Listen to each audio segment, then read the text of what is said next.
ইয়াসিন এর মানে আল্লাহ জানেন, মানুষ জানে না। তাহলে মানুষ বেশি জ্ঞানী না আল্লাহ বেশি জ্ঞানী? আল্লাহ কোরআনে বলছেন ওয়ামা উতিতুম মিনাল ইলমি ইল্লা কালিলা। ও মানুষ, তোমাদের মগজে যে জ্ঞান, যে জ্ঞানের মাধ্যম দিয়ে ক্যালকুলেটর বানিয়েছো, কম্পিউটার বানিয়েছো, রিমোট কন্ট্রোল বানিয়েছো, স্যাটেলাইট বানিয়েছো, ইন্টারনেট বানিয়েছো, উপগ্রহ বানিয়েছো, চন্দ্রযান বানিয়েছো, পাতাল রেল বানিয়েছো, সাবমেরিন বানিয়েছো, সাগরের পানির তলা দিয়ে চলে যায়, জায়গায় যে ফুস করে ঠেলে উঠবে, বোমা ছেড়ে দিয়ে আবার পানির তলা দিয়ে চলে আসবে। যে দেশে বোমা ছেড়ে দিল তাদের বাবার ক্ষমতা নাই ও ধরার বা মারার। এর ইংরেজি নাম সাবমেরিন, পানির তলা দিয়ে যায়। এ বানিয়েছে আল্লাহ না বিজ্ঞান? মানুষ। কথা বলে মানুষ বানিয়েছে। রেডিও বানিয়েছো, ভিডিও বানিয়েছো, ভিসিআর বানিয়েছো, ওয়্যারলেস বানিয়েছো, টেলিফোন বানিয়েছো, এখন এই বড় মোবাইলও বানিয়ে পকেটে ভরে দিয়েছো। ঠিক বললাম না ভুল বললাম? আমার পকেটেও একটা আছে, তবে অত বড় না। দেখাবো আমার পকেটেরটা? এই অতীত কাল থেকে নিয়ে বর্তমান কাল পর্যন্ত এই একটাই মোবাইল আমি ব্যবহার করি। আমি এত বড় বোঝা বই নেই, কারণ এই বড় মোবাইল বিজ্ঞান বানানোর কারণে আমি বাইরের জায়গার নাম বলবো না। আমাদের বসিরহাটের সিনেমা হল এখন অন্ধ হয়ে গেছে। ঠিক বললাম না ভুল বললাম? কোন জায়গায় কথায় ভুল হলে ধরে দেবেন, কারণ কথা বললে ভুল হয়, কাজ করলে ভুল হয়। ঠিক বললাম না ভুল বললাম? যে লোকটা কথা বলবে কথার ভিতরে ভুল হতে পারে, আর আপনাদের মগজে যেই ধরা পড়বে সঙ্গে সঙ্গে নক করবেন, আমি সংশোধন করে নেব। কাজ করলে ভুল হয়, যে লোকটা কাজ করে না তার কাজের ভুল পাওয়া যাবে। এই জন্য কাজ করলে ভুল হয়, কথা বললে ভুল হয়। বসিরহাটে বর্তমানে দেবযানী সিনেমা হল আছে, আর ফাল্গুনী সিনেমা হল আছে, আর মিলনী নদীর ধারে ও তো কানা হয়ে কাঠি নদীর দিকে রয়েছে। কবে ঝাঁপ দেবে নদীতে অপেক্ষা করছি আল্লাহর দরবারে। আল্লাহ কবে ঝাঁপ দেবে সেদিন বসিরহাটের মানুষকে দেখিয়ে দাও। শুধু বসিরহাট নয়, বারাসাতের দিকে যেতে, আমাদের বসিরহাট রোড দিয়ে বারাসাতের দিকে যেতে দেগঙ্গা একটা বাজার আছে না? দেগঙ্গা বাজারে আছে না? নেই আছে। এই দেগঙ্গা বাজারে ঢুকতে মুখের কাছে, রাস্তার ডান ধারে ব্যাকের কাছে একটা সিনেমা হল ছিল, তার নাম ছিল তারা। কি নাম বললাম? যাওয়া আসার পথে এদিকে নজর পড়লে তারা বড় অক্ষরে লেখা দেখা পাওয়া যায়। সেও আউট অফ মার্কেট হয়ে গেছে। আমাদের খোলাপাতা ও বাদুড়িয়া রোডে একটা সিনেমা হল ছিল, ছিল না? কারণ এই বড় সিনেমা হল পকেটে বিজ্ঞান ঢুকিয়ে দেওয়ার কারণে মানুষ এখন লাইনে দাঁড়িয়ে টিকিট কেটে ন্যাংটা নারী ন্যাংটা পুরুষ দেখার চিন্তা ভাবনা করে আর করে না, কারণ পকেটে তো রয়েছে। আর সিনেমা হলে গেলে তো দেখবেন একটাই ফিল্ম 2.5-3 ঘন্টা ধরে, আর শুধু একটুখানি আঙুল ঘষবেন, টানবেন আর ঠেলে দেবেন, হাজারো ফিল্ম বেরিয়ে যাচ্ছে না এ কথা বলে বেরিয়ে যাচ্ছে। এই জন্য আর পয়সা খরচ করে সিনেমা হলে যেই আর দেখার দরকার নাই। বিজ্ঞান বানিয়েছে সিনেমা হল এখন ঘরে। আগে আমরা টেলিভিশনের বিরুদ্ধে একটু কথা বলতাম, যে ঘরে টেলিভিশন আছে সে ঘরে খাবো না, সে বাড়ি খাবো না। এখন পকেটে সলিমউদ্দিন চাচা বড় টাচ মোবাইল পকেটে নিয়ে হুজুরের খাবার পরিবেশন করছে।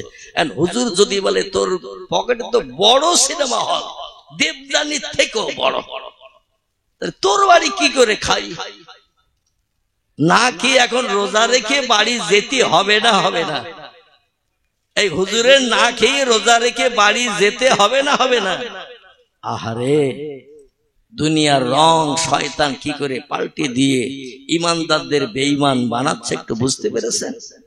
হারাম বাড়ি, হারাম জায়গায় সুদখোরের বাড়ি, মদখোরের বাড়ি, যদি আপনি একটা দানা খান, তিরমিজি শরীফের হাদিস, এক টানা 40 দিন, কদিন বললাম? 40 দিন আপনার নামাজ, কালাম, তসবিহ, তাহলিল, জিকির, আজগার কিছুই কবুল হবে না। সাবধান, হুঁশিয়ার।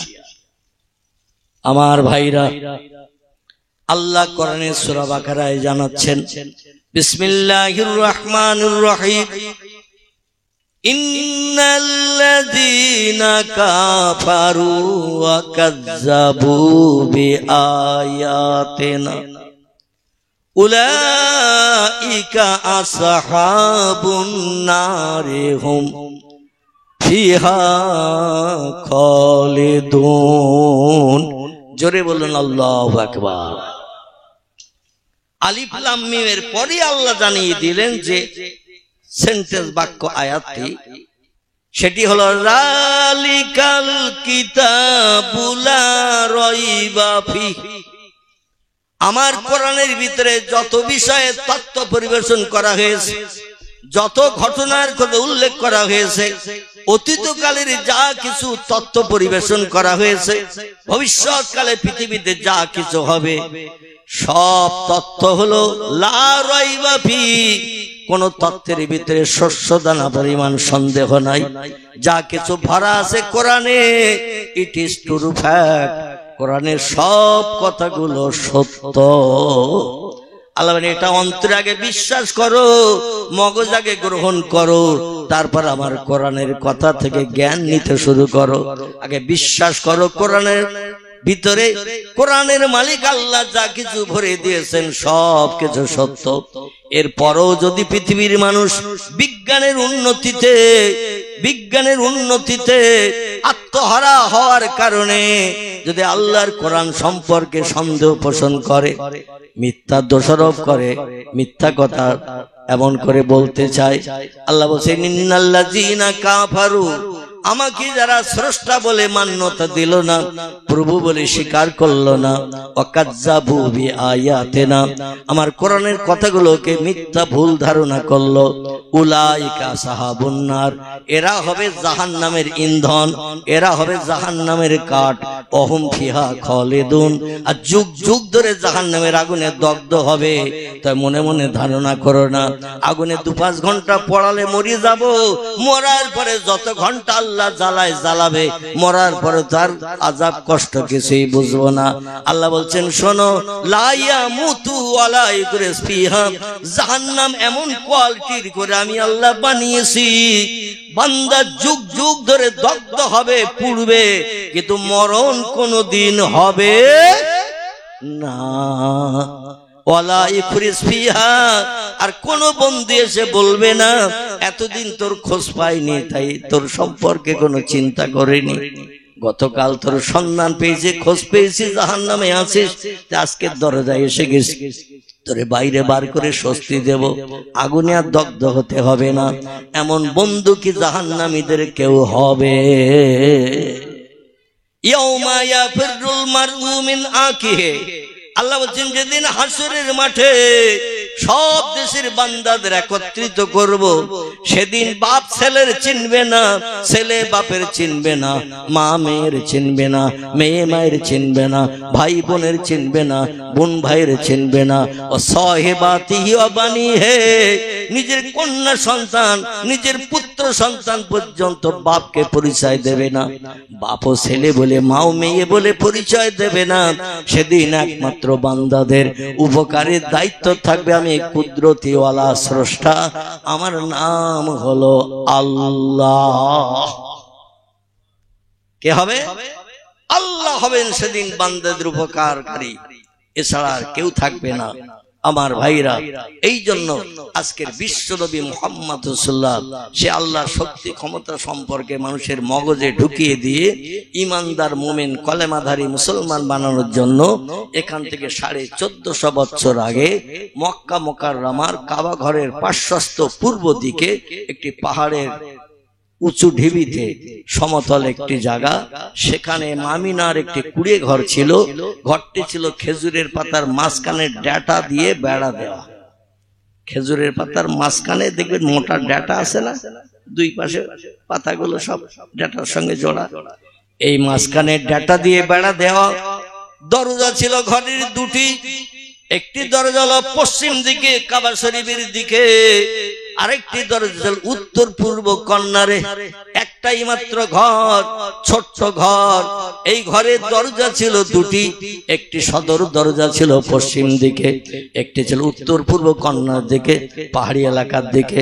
কাজায় হাজাতের প্রয়োজনে, পেশাব পায়খানার প্রয়োজনে সামনের দিকে বেরিয়ে তো বসা যাবে না, তা পাহাড়কে সামনে আড়াল করে রেখে, আমাদের মতো টয়লেট বাথরুম তখন মানুষের ছিল না, যে কোনো জায়গায় ঝোপঝাড়ের ভিতরে পেশাব পায়খানা করত, পাহাড়ের গুহার ভিতরে করত, কেউ বা কাপড় টানি দিয়ে করত। এইরকম জায়গায় পেশাব পায়খানার জন্য একটা দরজা বানানো ছিল। এই দরজা খুব বেশি ব্যবহার করা হতো না, সামনের দরজাটাই ব্যবহার করা হতো।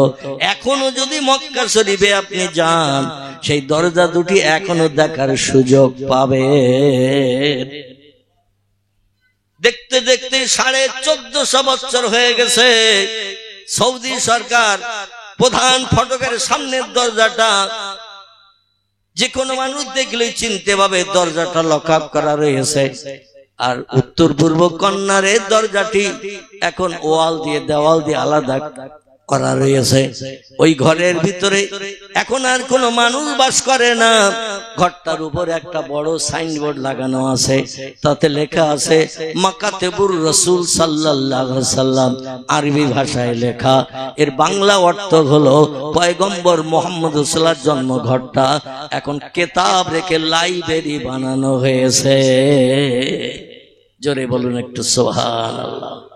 নবী বলছেন ইন্নামা বুইস্তু মুআল্লিমান, ও পৃথিবীর বিজ্ঞান, দর্শন, ইঞ্জিনিয়ার, ডাক্তার, মাস্টার, ভূতত্ত্ববিদ, ঐতিহাসিক, সাহিত্যিক, যত ধরনের নামি দামি জ্ঞানী আছো, শোনো, আমি মুহাম্মদ রাসূলুল্লাহ জন্ম থেকে নিয়ে মরণের দিন পর্যন্ত একটা মিথ্যা কথা আমার মুখে আমি জারি করিনি। ঠোঁট নেড়ে জিভের মাধ্যম দিয়ে একটা মিথ্যা কথা বলিনি। সারা দেশের লোক আমার শত্রু থাকা সত্ত্বেও এর প্রমাণ দিতে পারিনি। জোরে বলুন একটু সুবহানাল্লাহ।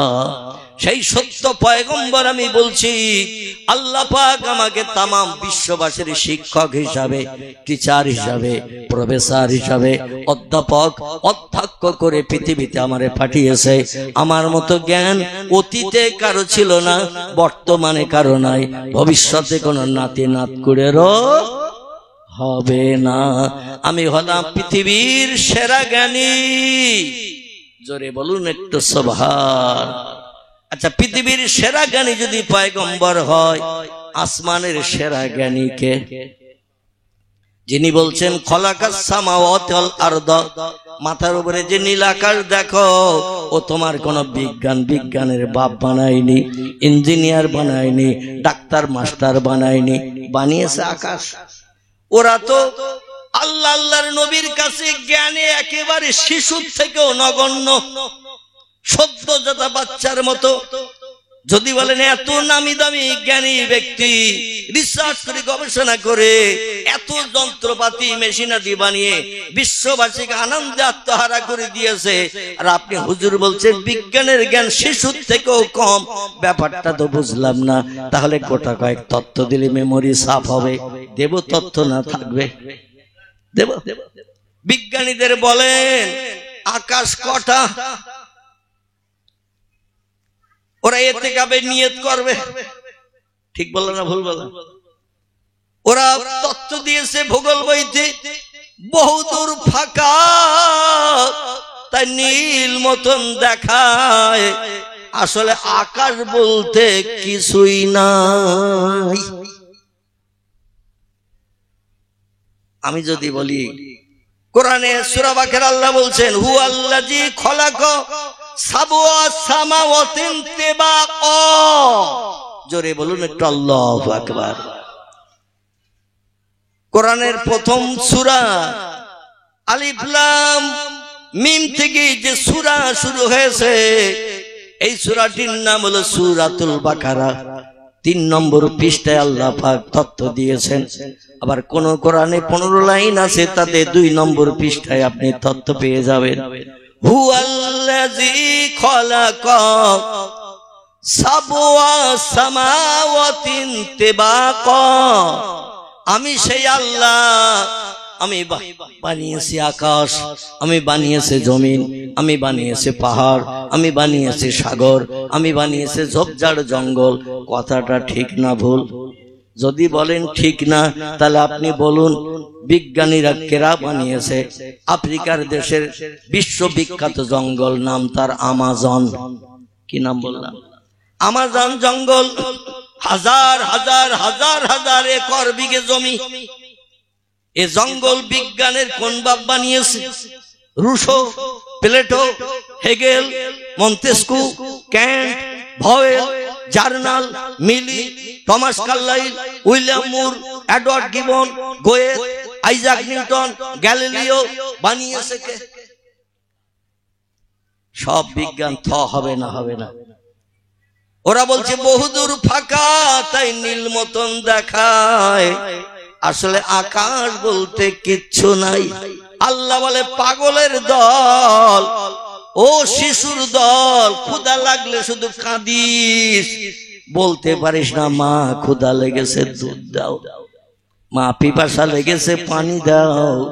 সদ্যজাতা বাচ্চাকে কথাটা বলতে পারে না, ওরা শুধু কান্নার ভাষা জানায়।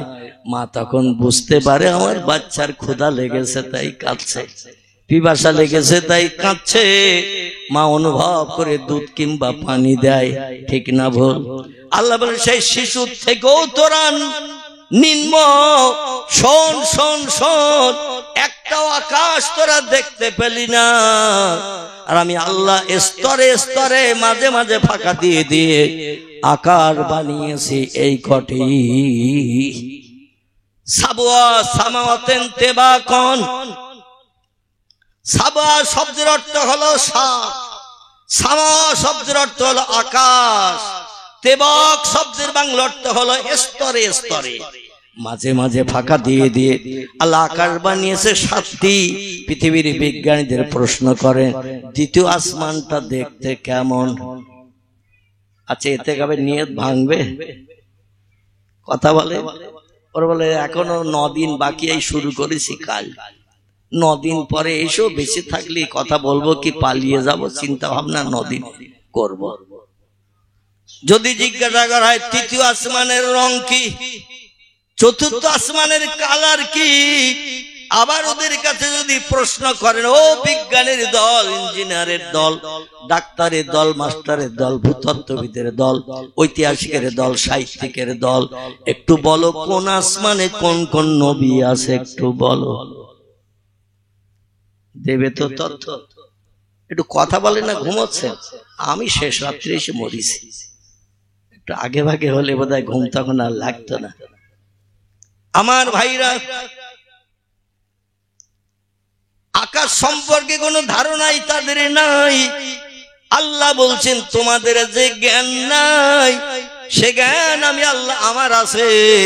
আবার আমার জ্ঞান কেমন শোনো, ওমা উতিতুম মিনাল ইলমি ইল্লা কালিলা। ও মানুষ, রিসার্চ করে গবেষণা করে অনেক যন্ত্র মেশিন বানিয়েছ। আমাদের কলকাতা স্প্যানার ব্রিজ থেকে নিয়ে গঙ্গা নদীর তলা দিয়ে ট্রেন চালিয়ে হাওড়া স্টেশনের কাছে তুলে দিয়েছে। আগে নদী পার হতে গেলে লঞ্চ, স্টিমার, নৌকায় যেতে হতো। এখন আর গঙ্গা নদী পারে হাওড়া স্টেশনে যেতে গেলে আর নদী পার হতে হবে না, নৌকা, ডিঙি, লঞ্চ ছাড়তে হবে না। ট্রেন চাপলে এক মুহূর্তে আপনাকে হাওড়া স্টেশন, দূরপাল্লা ট্রেন ধরানোর সুযোগ করে দেবে। বানিয়েছে কারা? কথা বলে, ওদের পক্ষে একটু বলি না তো শুধু একঘেয়েই হয়ে যাবে। ওরাই বানিয়েছে এই পাতাল রেল। ঠিক না ভুল? যারা বানালো আমার ভাইরা, তাদের কাছে একটু প্রশ্ন ছুড়ে দেন, ও বিজ্ঞানীরা, সূর্য আছে কোথায়? কি আছে বললাম? সূর্য আছে কোথায়? আচ্ছা, এইদিকে বলতে গেলে তো আমার নবীর কথা বলা হবে না। কি হবে? এইদিকে বলতে গেলে তো এখন অনেক সময় লাগবে। মানে ওরা যে একেবারে নিম্ন জ্ঞান, যে জ্ঞানের নিচে আর জ্ঞান নাই, সেইটা একটু বোঝাতে চাচ্ছিলাম। কিন্তু আজকের ওই বিষয়ে আলোচনা করতে আমার নবীর বিষয়ে বলা হবে না। এ ঠিক বললাম না ভুল বললাম? মানে ওদিকে অটোমেটিক তো চলতে থাকবে। আরে আল্লাহ বলছেন ও মানুষ শোনো, তোমাদের মগজে যে জ্ঞান, যে জ্ঞানের মাধ্যম দিয়ে এত কিছু বানিয়ে মানুষের উপকার করেছো, মানুষের মুখে হাসি ফুটিয়েছ, তোমাদের জ্ঞান কতটা তোমরা কি জানো? আমি আল্লাহ তোমাদের বানিয়েছি, খলাক কাসসামাওয়াতিল আরদ, আকাশ বানিয়েছে আমি, জমিন বানিয়েছে আমি, খলাকাল ইনসান, মানুষ বানিয়েছে আমি। অতএব মানুষের কেমন জ্ঞান দিলে তারা যন্ত্র মেশিন বানাতে পারবে সে তথ্যটাও দিয়েছে আমি। তোমাদের জ্ঞান হলো আমি আল্লাহ আমার জ্ঞানের কাছে সামান্যতম একটুখানি জ্ঞান আমার জ্ঞানের থেকে তোমাদের দিয়েছি। ইল্লা কালিলা, কালিল শব্দের বাংলা অর্থ হলো অল্প, অল্প অল্প। আল্লাহ বলছে অল্প একটুখানি জ্ঞান তোমাদের দিয়েছে, সেই জ্ঞান ভাঙিয়ে চুরিয়ে তোমরা অনেক কিছু বানিয়েছো, আগামী তো বানাবে। আমি আল্লাহ হলাম অসীম জ্ঞান রাশির মালিক, আমার জ্ঞানের কোনো পরিসীমার শেষ নাই। আমরা যেটা দেখতে পাই না সেটা দেখতে পাই কে? জোরে বলতে হবে। আমরা যেটা দেখতে পাই না সেটা দেখতে পায় কে? আমরা যেটা শুনতে পাই না সবার আগে শুনতে পায় কে? আমরা যে কাজটা তাড়াতাড়ি করতে পারি না সে কাজটা সবার আগে করতে পারে কে? তিনি হলেন আল্লাহ সুবহানাহু ওয়া তাআলা। তিনি বলছেন ইন্নামা আমরুহু ইজা আরাদা শাইয়ান আইয়াকুলা লাহু কুন ফায়াকুন। জোরে বলুন একটু আল্লাহু আকবার। কোরআনের আয়াত পড়ে তরজমা করছি, অসুবিধা হচ্ছে না তো? হচ্ছে? যদি অসুবিধা হয় লাইন ছেড়ে দেব, কারণ আমি এখন চেয়ারে বসে ড্রাইভার হয়েছি। আমি এখন গাড়ি যে রাস্তায় নিয়ে যাব আপনাদের যেতে হবে সেই রাস্তায়। আপনার যদি বলেন এই রাস্তা আমরা 3 দিন এসে ঘুরে গেছি, এই রাস্তা যাব না, তাহলে আমার আবার স্টার্টিং ঘুরিয়ে অন্য রাস্তায় চালাতে হবে। এখন কোরআনের আয়াত পড়ে তরজমা করছি, নবীজির জবানি হাদিস পড়ে অনুবাদ করছি, এতে অসুবিধা থাকার কথা নয়। কিন্তু যদি অসুবিধা সকলের হয় তাহলে আবার গাড়ি ঘুরিয়ে নিয়ে যেতে হবে। এখন ঘুরিয়ে দেব না থাকবে? আহারে, কোরআনের 22 পারা, কত পারা? কোরআনের 22 পারা, সূরাটির নাম সূরাতুল ইয়াসিন। নাম শুনেছেন? সূরাতুল ইয়াসিন। বিজ্ঞান যেখানে ফেল, দার্শনিক যেখানে ফেল, ইঞ্জিনিয়ার যেখানে ফেল, সাহিত্যিক যেখানে ফেল, ঐতিহাসিক যেখানে ফেল, দুনিয়ার সব যেখানে ফেল, আমার আল্লাহ সেখানে জয়ী। সেটি হলো এই আল্লাহ পাক কোরআনের 22 পারা সূরা ইয়াসিনের শেষ আয়াতের আগের আয়াত। সূরা ইয়াসিনের শেষ আয়াতের আগের আয়াত তিরমিজি শরীফের হাদিস। নবী বলছেন কোন ব্যক্তির মরণের সময় যখন হয় সাকারাতুল মাউতে হক্কুন, নবী বলছেন মৃত্যুর যন্ত্রণা, মৃত্যুর কষ্ট হলো সত্য। কেউ যেন ধারণা না করে রাস্তায় ঝুপ করে পরিসার মারা গেছে, ওর বোধহয় কষ্ট হয়নি। রাতের বেলা ঘরে শুয়েছিল, সকালবেলা থেকে চাচার নাই, রাতের বেলা ঘুমিয়ে পড়ি মারা গেছে, চাচার কষ্ট হয় নাই। নবী বলছেন সাকারাতুল মাউতে হক্কুন, মৃত্যুর যন্ত্রণা হলো সত্য। আমি মুহাম্মদ পর্যন্ত আমাকেও মৃত্যুর যন্ত্রণা ছাড়েনি। যারে না বানালে আল্লাহ কিছুই বানাতেন না। হাদিসে কুদসির ভিতরে এসেছে লাউলাকা লামা খলাকতুল আফলাক। আল্লাহ সরাসরি জিবরিল আমিন মারফত নয়, সরাসরি ইলহাম করে জানিয়েছেন পয়গম্বরকে। একে বলা হয়েছে হাদিসে কুদসি। সরাসরি আল্লাহ তার নবীর সঙ্গে কথাবার্তা, মাঝখানে কোনো মাধ্যম নেই। আর যত কথাবার্তা আল্লাহ বলেছেন জিবরিল আমিন মারফত পয়গম্বরকে জানিয়েছেন। একটা হাদিসের নাম হাদিসে মতলু, আর একটা হাদিসের নাম হাদিসে গায়ের মতলু। হাদিসে মতলু তারে বলা হয় সরাসরি আল্লাহর কাছ থেকে নবীর কাছে এসেছে। হাদিসে গায়ের মতলু তারে বলা হয় একজনের মাধ্যম দিয়ে নবীজিরে শোনানো হয়েছে। বোঝা যাচ্ছে তো নাকি আমার ভাইরা? এই হাদিসটি হাদিসে মতলু। একে বলা হয়েছে আল্লাহর সঙ্গে সরাসরি পয়গম্বরের কথা।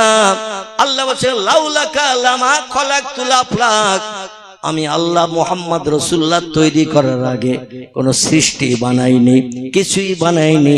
যা কিছু বানানোর চিন্তা ভাবনা করেছি, আগে প্রথম আমার পয়গম্বর মুহাম্মদ রাসূলুল্লাহকে আমার আরশ কুরসিতে সেট করার পরে তার নূর থেকে কিঞ্চিত কিঞ্চিত নিয়ে সব সৃষ্টি আমি বানিয়েছি। আর একটু জোরে বলেন। সেই নবীজির জীবনে কোনো ভুল ত্রুটি অপরাধ পাপ আছে? এমনকি আমাদের এই মসজিদে খুতবা পড়ানো হয় না জুমার দিন? অধিকাংশ মসজিদে যে খুতবাটা পড়ানো হয়, এই খুতবাটির নাম হলো খুতবায়ে ইবনে নাবাতা। কি নাম বললাম? যদি নাম মনে না থাকে কালকে যেয়ে দেখবেন, প্রত্যেক মসজিদে এই খুতবাটা আছে। 60 খুতবা বলা হয়। কত খুতবা? 60 খুতবা। আচ্ছা, ছোট্ট একটা প্রশ্ন করি, বছরে কটা খুতবা পড়া হয় এক বছরে? আল্লাহু আকবার, একজন ভাই সঠিক বলেছে। 60 খুতবা লেখা আছে, কিন্তু পড়া হয় প্রতি বছর 52টা। কটা বললাম? 52টা। 8টা মাসে 5টা করে খুতবা আছে। 8টা মাসে 5টা করে খুতবা আছে, আর 4টে মাসে 4টে করে আছে। এই জন্য খুতবা একটু বেশি লেখা হয়েছে। প্রতি মাসে 5টা করে খুতবা লেখা আছে, কিন্তু সব মাসে 5টা খুতবা হয় না। যেমন এ মাসে, এই রবিউল আউয়াল মাসে 4টে খুতবা হয়ে মাস শেষ হয়ে যাবে, কিন্তু খুতবা ইবনে নাবাতার ভিতরে 5টা লেখা আছে। কারণ যে মাস শুরু হবে 1 তারিখ বা 2 তারিখে প্রথম জুমা পড়বে, দেখবেন 5টা খুতবা মাস শেষ হতে না হতে 5টা খুতবাই পড়তে হবে আমাদের। আর 5 তারিখ 6 তারিখে যদি প্রথম মাস শুরু হয়, তাহলে কিন্তু 4টে খুতবাই মাস শেষ হয়ে যাবে। এই খুতবা ইবনে নাবাতা লিখেছেন কে বলতে পারবেন একটু? কেউ একটু কথা বলেন। ইনি হলেন কলকাতা আলিয়া মাদ্রাসার একজন বিশ্ববিখ্যাত প্রভাষক, আরবি প্রফেসর। নাম তার আল্লামা খলিলুর রহমান সাহেব। কি নাম বললাম? আল্লামা খলিলুর রহমান সাহেব বিখ্যাত আরবি প্রভাষক ছিলেন। অনর্গল বাংলা ভাষার মতো আরবিতে কথা বলতেন। এই খুতবাটা লিখেছেন তিনি। এই খুতবার ভিতরেও তথ্য এসেছে পয়গম্বর মুহাম্মদ রাসূলুল্লাহ সম্পর্কে। জোরে বলুন সুবহানাল্লাহ। তাতে লেখা হয়েছে, লাউলাকা লামা খলাকতুল আফলাক। আল্লাহ সৃষ্টির পূর্বে কিছুই বানাননি যতক্ষণ না পর্যন্ত পয়গম্বর মুহাম্মদ রাসূলুল্লাহ নূরকে না বানিয়েছেন। জোরে বলুন সুবহানাল্লাহ। আমাদের দেশে একটা হাদিস প্রসিদ্ধ আছে, কিছু কিছু বর্ণনাকারীরা বলে ওটা জয়ীফ হাদিস, কম লোকের কাছ থেকে শোনা গেছে, গরীব জয়ীফ। সেটা হলো আউয়ালু মা খলাকাল্লাহু নূরি। এটা কিছু কিছু আলেমেরা বলেছেন হাদিসটা কম মর্যাদাবান, জয়ীফ। কিন্তু আমি আপনাদের কাছে বলবো, ফুরফুরার একজন আল্লাহর ওলি, যাদের সঙ্গে আল্লাহর সম্পর্ক খুব গাঢ়তর ছিল, বন্ধুত্ব খুব গাঢ়তর ছিল, ইনি হলেন ফুরফুরা পীর সাহেব কেবলার ছোট সাহেবজাদা জুলফিকার আলী সিদ্দিকী আল কুরাইশি। নাম শুনেছেন? ছোট হুজুর আপনাদের দিকে এসেছে কোনদিন? আপনাদের বাগন্ডির দিকে থেকে মেজে হুজুর আসতো না খুব ঘন ঘন? আমি তো ছোটবেলায় শুনেছি মেজলা হুজুর কেবলা আবু জাফর সিদ্দিকী আল কুরাইশি। বাগন্ডির মল্লিক আছে না, মল্লিক, ওদের ওখানে আসতো মেজ হুজুর কেবলা। কারণ আমার বয়স দেখতে দেখতে 65-র কোটা চলছে। কথা বললাম, 65-র কোটা চলছে। ছোটবেলায় শুনেছি। ছোট হুজুর কেবলা চষিয়ে বেড়াতো আমাদের দিকে এলাকায়। ইনি ওয়াজে উঠে এই হাদিসটা বলতেন, আউয়ালু মা খলাকাল্লাহু নূরি। হাদিসটির বাংলা অর্থ হলো, আল্লাহ পাক সৃষ্টির প্রথম পয়গম্বর মুহাম্মদ রাসূলুল্লাহ নূরকে বানিয়েছিলেন। জোরে বলুন একটু সুবহানাল্লাহ। আচ্ছা, আল্লাহওয়ালা মানুষেরা কি কোনো ভুল টুল বলে বলে মনে হয়? আল্লাহওয়ালা মানুষেরা ভুল বলে না। কারণ আল্লাহওয়ালা মানুষেরা আল্লাহর সঙ্গে সম্পর্ক যাদের গাঢ়তর হয়, আমরা স্বপ্ন দেখি কোথায় মনের মানুষ আমরা তলায় দাঁড়িয়ে আছে, তাই আমরা স্বপ্ন দেখি মনের মানুষ কোথায় তেঁতুল তলায় অপেক্ষা করছে, তাই। আর আল্লাহওয়ালারা স্বপ্ন দেখে আল্লাহওয়ালাদের স্বপ্ন। জোরে বলুন একটু সুবহানাল্লাহ। তাদের স্বপ্নটা আমাদের স্বপ্নটা আসমান জমিনের ডিফারেন্স।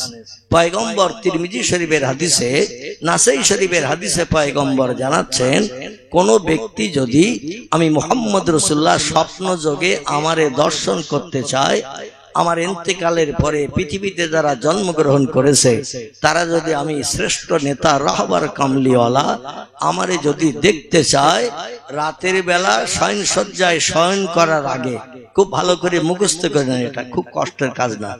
শয়নসজ্জায় শয়ন করার আগে মানে খাওয়া দাওয়া শেষ করে বিছানায় বিশ্রাম করতে যাব, ওই সময় একটু ওযু করে পবিত্রতা অবলম্বন করে নেবে। বিছানায় শুতে গেলে একটু ওযু করতে হবে। আচ্ছা, আমি যদি জিজ্ঞাসা করি উত্তর কোদালিয়ার মুসলমান ভাইরা খাওয়া দাওয়ার পরে যখন শুতে যান কজন হাত তোলেন একটু দেখি? ওযু করে শুতে যান কজন? একটাও হাত উঠবে? এমনি তো উঠতেছে না, আর আমি জোর করে বললেও উঠবে না। কারণ আমরা বিছানা সজ্জায় যখন শুতে যাই কমপক্ষে অন্তত 5 মিনিটে 2টো বিড়ি টেনে তারপরে শুই। কারণ পকেটে মাল থাকে, হাত দিলেই তো পাওয়া যাবে, আর দেশলাই ম্যাচও কাছে থাকে, শুধু একটু খস করে ধরনের অপেক্ষা। আচ্ছা, 2টো বিড়ি টেনে যদি রাতের বেলা শুই, এই লোকটার সঙ্গে নবী সাক্ষাৎ হবে বলে মনে হয় তো নাকি? বিড়ি খেলে গাল তো আতরের মতো গন্ধ হয় নাকি, হয় না? বিড়ি খেলে যে লোকটা বিড়ি খায় ও খোদার কসম বুঝতে পারবে না কিছু যে আমার গাল সুগন্ধ আতরের মতো না দুর্গন্ধ। ও বুঝতে গেলে আর একটা লোকের পাশে এসে দাঁড়াতে হবে যে বিড়ির ধারে পাশে যায় না। ওই লোকটা সামনে এসে দাঁড়িয়ে কথা বললে আর বিড়িখোর যখন তার কথার উত্তর দেবে, ও তার মুখ ঘুরিয়ে মাঝে মাঝে কানে শুনবে, মুখে দেখবে না। কারণ মুখের দিকে তাকিয়ে দেখতে গেলে ওই গন্ধ নাকে লাগবে। ও বিড়িখোরের গালের পচা দুর্গন্ধ কোনদিন বিড়ি খায় না যে সে শুকতে পারবে না। আর সেই খোদার কসম, এই বিড়ি, গাঁজা, খৈনি, আফিন, তাড়ি, হিরোইন থেকে শুরু করে, আমি শুধু নাম শুনে বলে হিরোইন হিরোইন, কি যে জিনিসটা আল্লাহই জানে। বলে সব থেকে কড়া নেশা হলো হিরোইন। যারা এই নেশা শিখেছে ওদের আর কাছে অন্য কোনো জিনিস পছন্দ হবে না, আর সময় হলে ওরা পাগল হয়ে যায়। মাল কোথায় পাওয়া যায়? নাউযুবিল্লাহি মিন যালিক। কি সে জিনিসটা কেমন জিনিস খোদাই জানে। কোনদিন যদি কারো হাতে দেখতে পাই তাও বলবো যে মালটা দেখিছে এইরাম, এইরাম রং, এইরাম কালার। আমার ভাইরা, ওযু করে পবিত্রতা অবলম্বন করে বিছানা সজ্জায় যখন শয়ন করতে যাবেন, ডান কাঁধে কাত হয়ে শুয়ে পড়বেন বিছানায়। কোন কাঁধে? ডান কাঁধে কাত হয়ে বিছানায় শুয়ে পড়বেন। আর যত সময় ঘুম না আসবে পয়গম্বর বলছে আমার নামের দরুদ শরীফ পড়তে থাকবে। আল্লাহুম্মা সাল্লি আলা সাইয়্যিদিনা মুহাম্মাদিন নবিল উম্মিহি ওয়া আলা আলিহি ওয়া সাল্লিম। এই ছোট্ট দরুদ, লম্বা দরুদ পড়তে হবে না। কিংবা সাল্লাল্লাহু আলা মুহাম্মদ সাল্লাল্লাহু আলাইহি ওয়াসাল্লাম, এতটুকু দরুদ পড়লে এনাফ, যথেষ্ট। বিশ্ব নবীর নামের স্মরণ করতে থাকবেন যত সময় ঘুম না আসবে। এইভাবে দরুদ শরীফ পড়তে পড়তে লোকটা যদি ঘুমিয়ে যায়, পয়গম্বরের কথা সত্য না মিথ্যা? পয়গম্বরের কথা সত্য বিশ্বাস রাখবেন। আল্লাহ নবী বলছেন একটানা 40টা দিন রাতের বেলা খাওয়ার পরে ওযু করে বিছানা সজ্জায় যখন বিশ্রাম করতে যাবে, ডান কাঁধে কাত হয়ে শুয়ে পড়ে ঘুম না আসা পর্যন্ত আমার মহব্বতে দরুদ শরীফ পাঠ করতে করতে যদি লোকটা ঘুমিয়ে যায়, আমি মুহাম্মদ রাসূল আমার গরজ পড়ে যায় ওই লোকটির সঙ্গে সাক্ষাৎ করতে যাওয়া। নারায়ে তাকবীর, নারায়ে তাকবীর। নবী বলছেন তার আমার দেখতে আসতে হবে না, আমার গরজ পড়ে যাবে তার চেহারা দেখতে যাওয়া। জোরে বলুন একটু সুবহানাল্লাহ।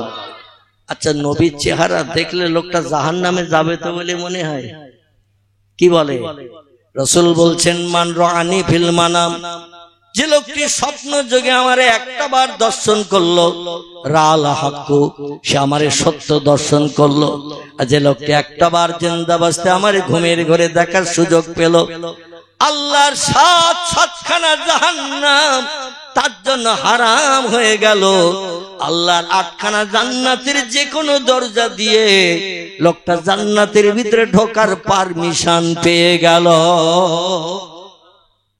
নবী দিবসের নবীর জীবনী শুনবো, কিন্তু এগুলোর প্রয়োজন আছে না নাই? শুধু জীবনী শুনে আমল করব না, ওতে লাভ হবে কিছুই লাভ হবে না। এইগুলো একটু আমল করেন, আগামীতে যাতে লাভবান হতে পারবেন। সকলে বলুন আমিন। বিশ্ব নবী মুহাম্মদ রাসূলুল্লাহ বলছেন, কিয়ামত অবধি আমি মুহাম্মদ রাসূলুল্লাহ আমার উম্মতদের কল্যাণের জন্য, উপকারের জন্য হাসরের মাঠে 50,000 বছর লম্বা দিন সূর্যের রৌদ্রে হিসাব নিকাশের জন্য দাঁড়ানোর প্রয়োজন হবে না। আমার দিদার স্বপ্ন যোগে যাদের একটা বার নসিব হবে, সরাসরি কবর থেকে হাসরে উঠে ও লোকটা আল্লাহর জান্নাত দখল করবে। জোরে বলুন একটু সুবহানাল্লাহ। আচ্ছা, এর থেকে সহজ উপায় আর আছে কিছু বলে মনে হয়? এর থেকে তো সহজ উপায় আর কিছু থাকার কথা নয়। নবীর দিদার করলে সূর্যের রৌদ্র পর্যন্ত তার মাথায় লাগবে না। হাসরের মাঠে সূর্যের রৌদ্র তার মাথায় লাগবে না। সে লোকটি জান্নাতি মানুষ হিসেবে বিবেচিত হবে।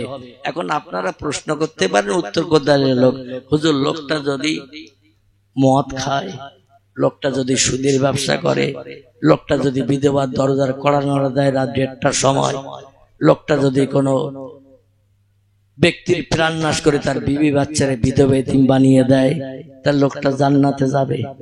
কি ব্যভিচার করে, মদ খায়, সুদ খায়, মানুষ মার্ডার করে, গরিবের হক ফাঁকি দিয়ে খায়, পরের অর্থ আত্মসাৎ করে, ছিনতাই ডাকাতি গুন্ডামি করে, আছে না লোক? সে লোকটা যদি এরম করে, সে লোকটা কি জান্নাতে যাবে? একটা প্রশ্ন আসতে পারে না? সেই খোদার কসম, যে লোকটি নবীর দিদার নসিব হবে, এ কোনদিন মদের ধারে পাশে যাবে না, সুদের ব্যবসা করবে না, নারীর জন্য লুণ্ঠন করবে না, সে কোনদিন কোন ব্যক্তির প্রাণ নাশ করে তার বিবি বাচ্চাকে বিধবা এতিম বানাবে না, কোন গরিবের হক ফাঁকি দিয়ে খাবে না। কারণ অন্তরে তৈরি হবে আল্লাহর ভয়, আল্লাহর ভয় তৈরি হবে। কোন কাজ করতে গেলে আগে চিন্তা করবে এই কাজটি ইসলাম শরীয়ত পছন্দ করে কিনা, ইসলাম শরীয়ত মতো কিনা। তখনই তার অন্তরে ভয় আসবে। আল্লাহ বলেছেন ওয়াত্তাকুল্লাহ, আমার ভয় যারা হৃদয়ে বেশি বেশি করে, এমনকি আমার দিদারও তাদের নসিব হয়। আমার ভয়, ওয়াত্তাকুল্লাহ, আমার ভয় খুব বেশি বেশি করো। আমার ভয় যারা বেশি বেশি করবে, কোন খারাপ কাজ তারা করতে পারবে না। খারাপ কাজে তাদের বিবেক বাধা দেবে, বিবেক বাধা দেওয়ার কারণে খারাপ কাজের ধারে বাসে যেতে পারবে না। এই পৃথিবীতে আল্লাহর ভয় সব থেকে বেশি করে কারা? আপনাদের কাছে একটু জিজ্ঞাসাবাদ করি, কারা? চাষি, তাঁতি, কামার, কুমোর, সুতোর, ধোপা, নাপিত, ডাক্তার, কবিরাজ, হাকিম, জজ, উকিল, ব্যারিস্টার, মাস্টার, এমন করে দর্জি থেকে শুরু করে যত সম্প্রদায়ের মানুষ আছে, গাড়ি ড্রাইভার, কন্ট্রাক্টর, বিজ্ঞান, দর্শন, ইঞ্জিনিয়ার, সাহিত্যিক, ভূতত্ত্ববিদ, ঐতিহাসিক, যত সম্প্রদায়ের মানুষ পৃথিবীতে বাস করে, এই সমস্ত সম্প্রদায়ের ভিতরে আল্লাহর ভয় সব থেকে বেশি করে কারা? আগে বলেছিলেন না একটা তথ্য? আল্লাহ কোরআনে বলছেন, আমার বাবার কথা নয়, নানি দাদির কথা বলতে আসি নাই। আল্লাহ কোরআনে বলছেন, এই পৃথিবীর মানুষ তোমরা শোনো, ইন্নামা ইয়াখশাল্লাহ মিন ইবাদিহিল উলামা। জোরে বলুন একটু সুবহানাল্লাহ। আচ্ছা, আল্লাহর কথায় সন্দেহ কার কার আছে একটু হাত তোলেন তো। সন্দেহ থাকার কথা নয়। আল্লাহ বলছেন পৃথিবীতে চাষি, তাঁতি, কামার, কুমোর, সুতোর, ধোপা, নাপিত, ডাক্তার, কবিরাজ, হাকিম, জজ, উকিল, ব্যারিস্টার, বিজ্ঞান, দর্শন, ইঞ্জিনিয়ার, এমন করে যত সম্প্রদায়ের মানুষ আছে, সাহিত্যিক, ঐতিহাসিক থেকে শুরু করে কোন দলের মানুষ, কোন সম্প্রদায়ের মানুষ আমারে ভয় করে না। আমারে ভয় করে হলো ওলামায়ে হাক্কানীরা। জোরে বলুন একটু সুবহানাল্লাহ। আচ্ছা আমারে আপনারা আলেম বলেন না বলেন না? এই সিয়ারে বসেছি বক্তৃতা রাখছি, আল্লাহ কিন্তু এইরকম টোকো আলেমের কথা বলেনি, তেতুল মার কালেমের কথা বলেনি, কেওড়া মার কালেমের কথা বলেনি, জলপাই মার কালেমের কথা বলেনি। আর কিছু বলবো? এই কটাই যথেষ্ট। এগুলো একটু টক না মিষ্টি? এই যে কটার নাম করলাম এগুলো টক না মিষ্টি? টক টক। আল্লাহ বলে ওই সব টোকো মৌলবীর কথা বলি নাই, আমি বলেছি তাদের কথা। আল্লাহ পাক কোরআনে বলছেন উলাইকা আনআমাল্লাহু মিনান নাবিয়্যিন ওয়াস-সিদ্দীকিন ওয়াস-শুহাদায়ে ওয়াস-সালিহিন ওয়া হাসুনা উলাইকা রাফিকা। জোরে বলুন একটু আল্লাহু আকবার। আর একটু জোরে বলুন। আমার ভাইরা, আল্লাহ পাক কোরআনের অন্য জায়গায় বলছেন আলা ইন্না আউলিয়া আল্লাহি লা খাউফুন আলাইহিম ওয়ালা হুম ইয়াহজানুন। আরেকটাবার একটু জোরে বলুন আল্লাহু আকবার।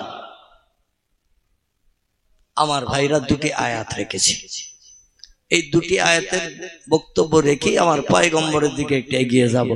আচ্ছা থলি কার কার ভর্তি হয়ে গেছে একটু হাত তোলেন তো। এই ওয়াজ শুনতে শুনতে মাগরিবের পর থেকে পর্যন্ত ওয়াজ শুনতে শুনতে থলি ভর্তি হয়ে গেছে কার কার? তাহলে আমি তো একজন হাত তুলেছেন নাকি? কারো এখনো হাত উঠেনি, তাহলে আপনাদের থলি মনে হচ্ছে এখনো ভর্তি হয়নি। গলা গলা যাদের হয়ে গেছে, শাকচুরুর বাজার আছে না? শাকচুরুর বাজার এখনো বাজারে যে যদি লাল শাক ভালো দেখেন, পালং শাক ভালো দেখেন, লাউ শাক যদি ভালো দেখেন, পুঁই শাক কুমড়ো শাক যদি ভালো দেখেন, আর দুটো তিনটে করে তাড়িয়ে এক একটা শাক টাটকা কিনে যদি থলিতে দেন, পরে আর বেগুন মাছ টাছ রাখার জায়গা পাওয়া যাবে বলে মনে হয়। কারণ শাকের তাড়ি ঢুকিয়েছেন, দামও কম, পয়সাও খরচ হচ্ছে কম, থলিতে ঢুকতে ঢুকতে থলির একটা ডান্ডার কানাকানি হয়ে গেছে। চালাক খরিদ্দার যারা দেখছে পকেটের পয়সা তো এখনো রয়েছে, মাল ওদিকে থলি ভর্তি। যারা চালাক বলে পয়সা ফিরিয়ে আবার বাড়ি নিয়ে যাব, আজকের বাজারের জন্য তো এই পয়সা আনলাম, ওরা তখন করে কি থলি একটু ঝাঁকার মেরে নেয়। থলি যদি একটু ঝাঁকার মারে দেখবেন আবার 2-1 কেজি গোশত মাছ টাছ রাখার জায়গা বেরিয়ে যায়। ঠিক বললাম না ভুল বললাম? এখন যদি আপনাদের কানাকানি হয় তো একটু ঝাঁকার মেরে নিতে বলতেছি, একটু ঝাঁকার মারেন, একটু জায়গা বাড়ি হবে, সেই জায়গায়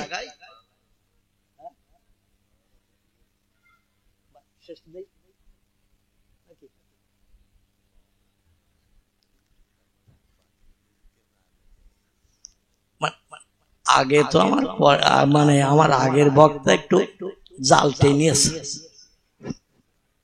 ঠিক বললাম না ভুল? আমি এনেছি খ্যাপলা জাল নিয়ে, আর আমার আগের বক্তা সে মায়াপুরের দিক থেকে হুগলি জেলার শেষ সীমানার দিক থেকে এসে বেড় জালের টেনে দিয়েছে।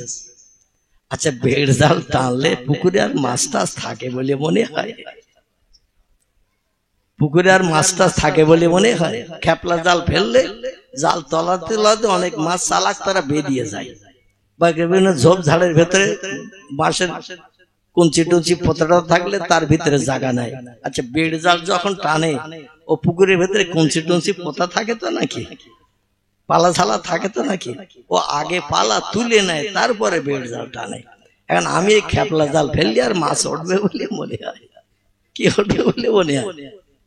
তবু যখন এনেছি 2-1 খাবার মেরে দেখি, উঠলে আলহামদুলিল্লাহ, না উঠলে গোটু হোম নাকি, সোজা বাড়ির দিকে রওনা দেব।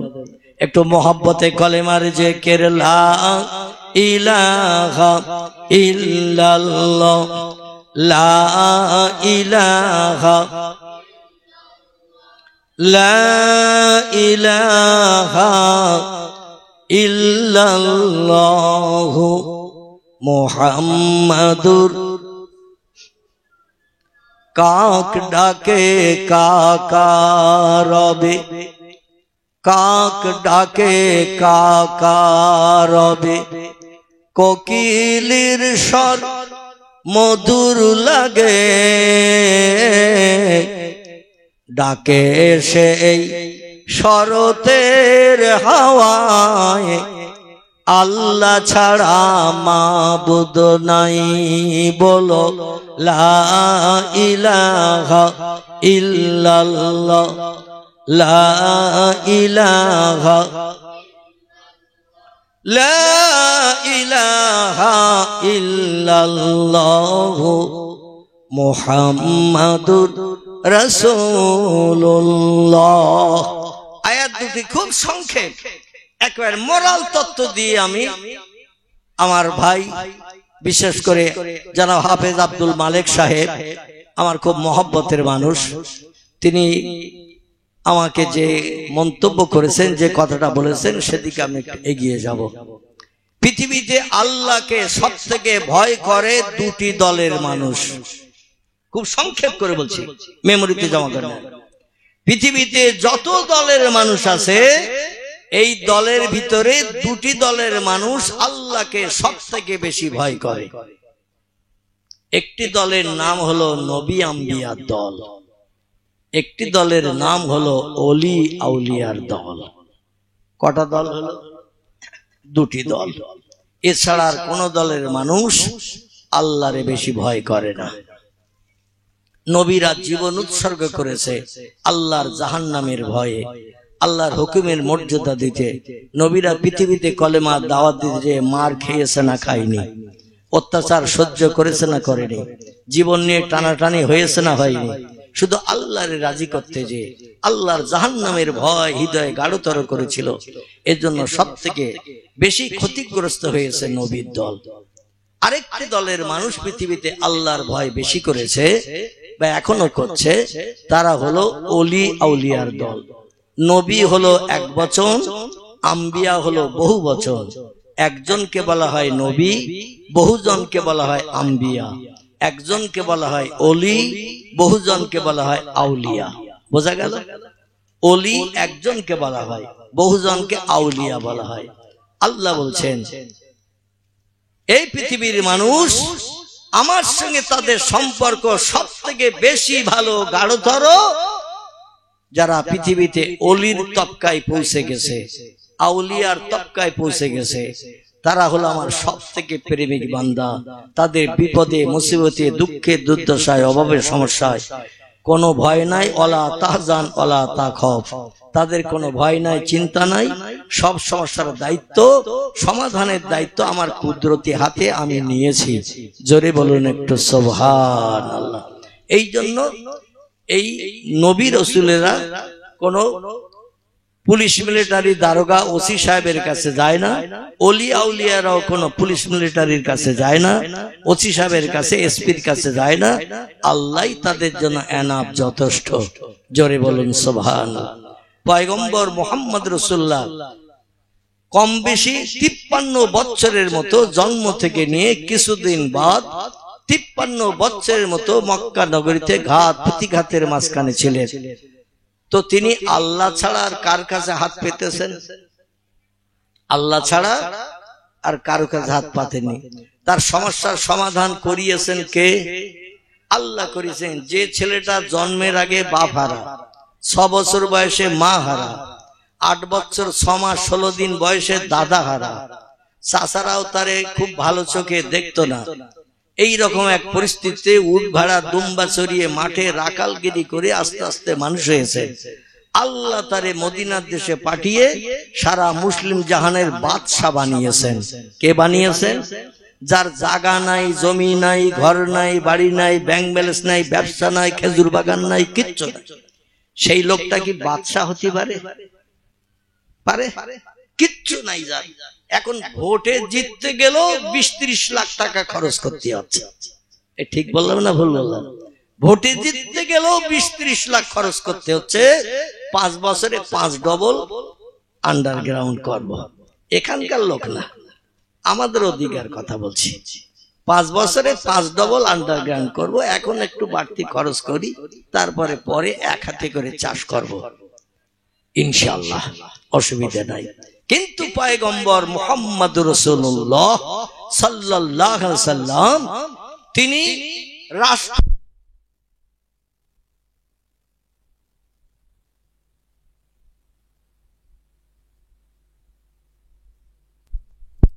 জাহানের বাদশার মর্যাদা পেয়ে আল্লাহ নজির দেখালেন, আমি যদি কারো সহায় হয়ে যাই, কারো সাহায্যের প্রয়োজন আর তার নাই। এই জন্য আমি আপনাদের কাছে বলবো, পয়গম্বরের মর্যাদায় পৃথিবীতে দুনিয়ার সব নবীর থেকে বেশি না কম? কোরআনে আল্লাহ বলছেন একটা আয়াত, এবার বলি, খুব সংক্ষেপ করে শেষ করব। যে আয়াতটা আমি বক্তৃতার প্রারম্ভে আপনাদের কাছে পাঠ করেছিলাম, সে আয়াতটা হলো, হুয়াল্লাযী আনশাআকুম মিন নাফসিন ওয়াহিদাতিন ফামুস্তাকাররু ওয়া মুস্তাদা। জোরে বলুন আল্লাহু আকবার। আল্লাহ বলছেন, আমি সেই আল্লাহ, আমি সেই প্রভু, যে প্রভু একটা মানুষের দ্বারা তাম পৃথিবীতে কোটি কোটি মানুষ বানিয়েছে। এটা হলো কোরআনের আয়াত। সুতরাং কিছুদিন এই পৃথিবীতে তোমাদের অবস্থান, অতঃপর এই পৃথিবী থেকে তোমাদের প্রস্থান। মুস্তাকাররু ও মুস্তাদা, কিছুদিনের জন্য এই পৃথিবীতে তোমাদের অবস্থান, তারপরে এই পৃথিবী থেকে তোমাদের প্রস্থান। না সারা জীবন থাকবো দুনিয়ায়? চলে যেতে হবে না? হবে না। প্রস্থানের জায়গাটার নাম কি? প্রস্থান করতে হবে বাঁশতলার কবরে, ঠিক কি না? এবং যতদিন ইজাতুলিয়া শামসে মাগরিবিহা, যতদিন পশ্চিম দিকে সূর্য না উঠবে, ততদিন কবর জেলখানা থেকে কারো ডাকা হবে না, ওই কবরই থেকে যেতে হবে। কবে সূর্য উঠবে, বিজ্ঞানীদের যদি জিজ্ঞাসা করো, তোমরা জ্ঞানের সাগরে ডুব দিয়ে জ্ঞান অর্জন করে আজ পৃথিবীতে মাথা উঁচু করে দাঁড়িয়েছো, কবে কোন সালের কোন তারিখে দুনিয়া ধ্বংস হবে একটু বলো। ওরা মাঝে মাঝে 2012 সালে একটা তত্ত্ব দিয়েছিল, পৃথিবী ধ্বংস হবে অমুক তারিখে। আচ্ছা, হইয়াছে? পয়গম্বর মুহাম্মদ রাসূলুল্লাহ 1500 বছর আগে একটা তত্ত্ব দিয়েছেন, যিনি স্কুলে যায়নি, খাতা দিলে নাম লিখতো না, বই দিলে পড়তে পারত না।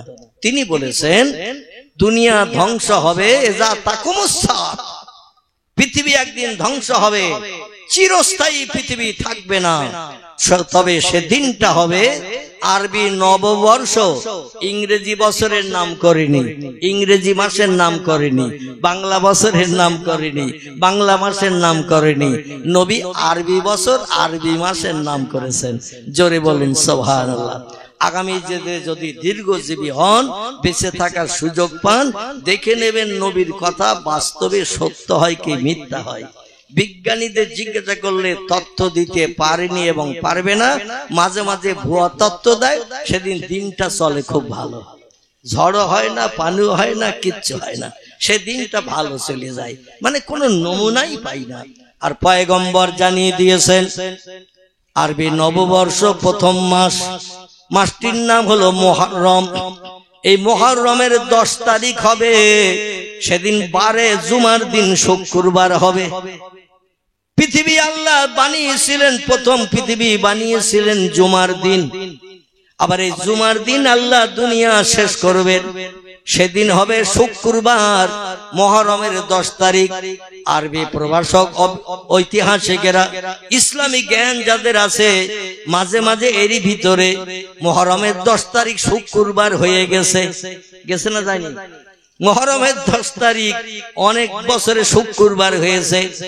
আর বিজ্ঞানীরা চিন্তা ভাবনা করে কাল সকালে কি হবে তার ঠিক নাই, আর আমরা চিন্তা করি শাকসুরে বাজার যাবো, খাসির গোজার 1.5 কেজি কিনে আনবো, ইলিশ মাছ, বাংলাদেশের পর্দার ইলিশ অন্তত 2 কেজি আনবো, ভালো মন্দ আনবো, বাগদা চিংড়ি আনবো, 3টি নারকেল আনবো, কিনে খেয়ে কলিজা ভর্তি করে ফসফস করে গোপ্র সাপের মতো ঘুমাবো। কিন্তু আরবি জ্ঞান যাদের আছে, আগের দিন রাত্রি তারা সারা রাত ঘুমোয় না। কাল সকালে সেই শুক্রবার মহরমের 10 তারিখ হচ্ছে, আল্লাহ সকালবেলা আবার পশ্চিম দিকে সূর্য উঠোয় কিনা। যদি সূর্য পশ্চিম দিকে ওঠে, দুনিয়া এইরকম থাকবে তো বলে মনে হয়? এজা তুলিয়ে শামসে মাগরিবে হা, যেদিন পশ্চিম দিকে সূর্য উঠবে সেদিন 9টা ধানের চাল কটা গুনে নেওয়ার সময়ও কোন সলিমউদ্দিনের হবে না। এখন যদি জিজ্ঞাসা করি 9টা ধানের চাল কটা, বলতে অসুবিধা হবে আপনাদের? ক সেকেন্ড লাগবে? 1 সেকেন্ডে বলা যাবে কিনা 9টা ধানের চাল 9টা? 9টা বলতে 1 সেকেন্ডের বেশি সময় লাগবে? খোদার কসম, যেদিন সূর্য পশ্চিম দিকে উঠবে 9টা ধানের চাল যে 9টা, এই কথা কারো মুখ দিয়ে জারি হবে না। সেদিন চাচা আপন পরাণ একটু বলে, এইটা হবে সেদিন। পয়গম্বর জানিয়ে দিয়েছেন, আমার জ্ঞান সকলের থেকে বেশি, তথ্যটা অ্যাডভান্স 1450 বছর আগে দিলাম। ভবিষ্যতে দুনিয়া ধ্বংস হবে যেদিন মুহররমের 10 তারিখ হবে, বারে জুমাবার হবে, লিপিবদ্ধ করে রাখার রেখেছে ঐতিহাসিকেরা, মুহাদ্দিসেরা লিখে রেখেছেন। বাস্তবে প্রমাণ পাবেন। নবীর একটা কথা মিথ্যা কিয়ামত পর্যন্ত কেউ প্রমাণ করতে পারবে? কোন আন্ডা বাচ্চার ক্ষমতা হয়নি এবং হবে না। জোরে বলুন একটু সুবহানাল্লাহ। কারণ সেই নবীর আগমন আর আমাদের আগমন কি এক? বর্তমানে কিছু দলমত পথের মানুষেরা বলে নবী আমাদের মতো মানুষ, বরং তারে বলা যায় তিনি আমাদের বড় ভাই। আগে হলে কি হয়, বড় হয় না ছোট হয়? একটু কথা বলে।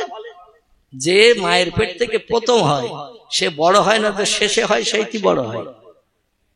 শেষে যে ছেলেটা হলো ওইটি বড় তো নাকি?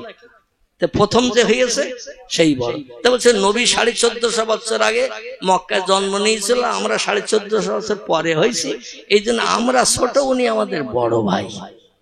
এই মর্যাদাটা নবী দেয়া যায়।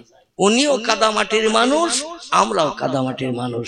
কেমন বলো? ওনার 2টো হাত, আমাদের 2টো হাত। ওনার এক হাতে 5টা আঙুল, আমাদেরও 5টা আঙুল। ওনার 2 পায়ে 5টা করে আঙুল, আমাদের 2 পায়ে 5টা করে আঙুল। ওনার 2 পাটিতে 32খানা দাঁত, আমাদেরও 2 পাটিতে 32খানা দাঁত। ওনার 2টো চোখ কপালের নিচে, নাকের 2 পাশে, আমাদেরও 2টো চোখ। ওনার একটা নাক, 2টো ছিদ্র, আমাদের একটা নাক, 2টো ছিদ্র। ওনার গায়ে গোশত, চামড়া, মাংস, রক্ত আছে, আমাদেরও তাই আছে। তাই নবীরে আমরা আমাদের বড় ভাই জানি। উনি কাদামাটির মানুষ, আমরা কাদামাটির মানুষ। আবার ওরা তথ্য দেয় কোরআনের আয়াত দিয়ে। কি দিয়ে? একটুখানি বলে নেই। ওনারা তথ্য দেয় কোরআন আয়াত দিয়ে, ইন্নামা আনা বাশারুম মিসলুকুম। আল্লাহ কোরআনে জানিয়েছেন, হাবিব তামাম বিশ্ববাসীকে আপনি জানিয়ে দেন, আপনার জমানার মানুষকে জানিয়ে দিন, ইন্নামা নিশ্চয় আমি মুহাম্মদ, আনা বাশারুম মিসলুকুম, তোমরা যেমন কাদামাটির মানুষ আমিও তেমন বাসার কাদামাটির মানুষ। তোমাদের দেখতে যেমন আমারও দেখতে তেমন। তোমাদের মাথায় কালো চুল, আমারও মাথায় কালো চুল। তোমাদের 2টো কান, আমারও 2টো কান। তোমাদের দেহের ভিতরে যা পার্সা দিয়ে আছে আমি মুহাম্মদুর আমার তাই আছে। এই আয়াতটার উদ্ধৃতি দিয়ে বলে আমরা কাদামাটির মানুষ, নবীও কাদামাটির মানুষ। আমরা মরে গেলে কবরে 2-5 বছর পরে পচে গলে যাই, মুহাম্মদ কবরে পচে গলে গেছে। এইখানে আমাদের সমস্যা। আমরা কি নবীজিকে কবরে পচে গলে গলে গেছে বলে মনে হয়? মনে হয়? আল্লাহ নবী বলছেন, ইন্নাল্লাহা হাররামা আন তাকুলা আসজাদাল আমবিয়ায়ে। আল্লাহ নবী বলছেন, ইন্নাল্লাহ নিশ্চয়ই আল্লাহ পাক, হাররামা তিনি হারাম সাব্যস্ত করেছেন, নিষেধ করেছেন, বারণ করে দিয়েছেন, আনতাকুলা ভক্ষণ করতে, খেতে, আলাল আরদ দুনিয়ার মাটিকে, আসজাদাল আম্বিয়া নবী রাসূল ওলিয়া উলিয়া যারা মারা যাবে এদের লাশ আল্লাহ মাটিকে খেতে নিষেধ করে দিয়েছে। আমাদের লাশ মাটি খেলে খেতে পারে, সন্দেহ নাই। পচে গলে যে আমরা পোকার খোরাক হতে পারি, কিন্তু পয়গম্বররা কি পোকার খোরাক হবে? রাসূল এরপরও বলছেন ফানাবি আল্লাহে হাইয়ুন ইয়ারযাকু, আল্লাহ নবীরা কবরে জিন্দা অবস্থায় থাকে, ওয়ারযাকু এবং খোদা প্রদত্ত ফেরেশতা কর্তৃক জান্নাতি রুজি প্রতিদিন পেয়ে থাকে। আচ্ছা, পচে গলে যে লোকটা কবরে, ওর জন্য আবার খাবারের কি দরকার? কি খাবার লাগবে নাকি? তার পচে গলে গেছে। নবী বলছেন পয়গম্বরেরা কবরে জিন্দা থাকে, জিন্দা অবস্থায় থাকে এবং জান্নাতি রুজি আল্লাহর তরফ থেকে তাদের জন্য পরিবেশন হয়। তাহলে এখানে আমরা বুঝলাম এই জন্য আল্লাহ পাক পয়গম্বরকে বলছেন আপনারা দেখে যেন কোনো মানুষ ভয় না করে, নেকড়ে বাঘ মনে না করে, হিংস্র সিংহ মনে না করে, জঙ্গলের হিংস্র পশু মনে না করে, ভাল্লুক মনে না করে। আপনি বলে দিন তোমরা যেমন মানুষ, আমি মুহাম্মদও দেখতে তেমন মানুষ। এইটা আল্লাহ বুঝানোর জন্য, জনগণের অন্তরে ভয় সৃষ্টি না হওয়ার জন্য আল্লাহ বলছেন বলি দিন তোমরা যেমন মানুষ আমিও তেমন মানুষ। কিন্তু অবিকল কি নবী আমাদের মতো মানুষ ছিলেন? টপ করে গোটা দু চার তথ্য দিয়ে, বেশি দেব না, দিয়ে শেষ করব। নবী যদি আমাদের মতো মানুষ হবেন, তাহলে এবার আমার কথা একটু উত্তর দেবেন।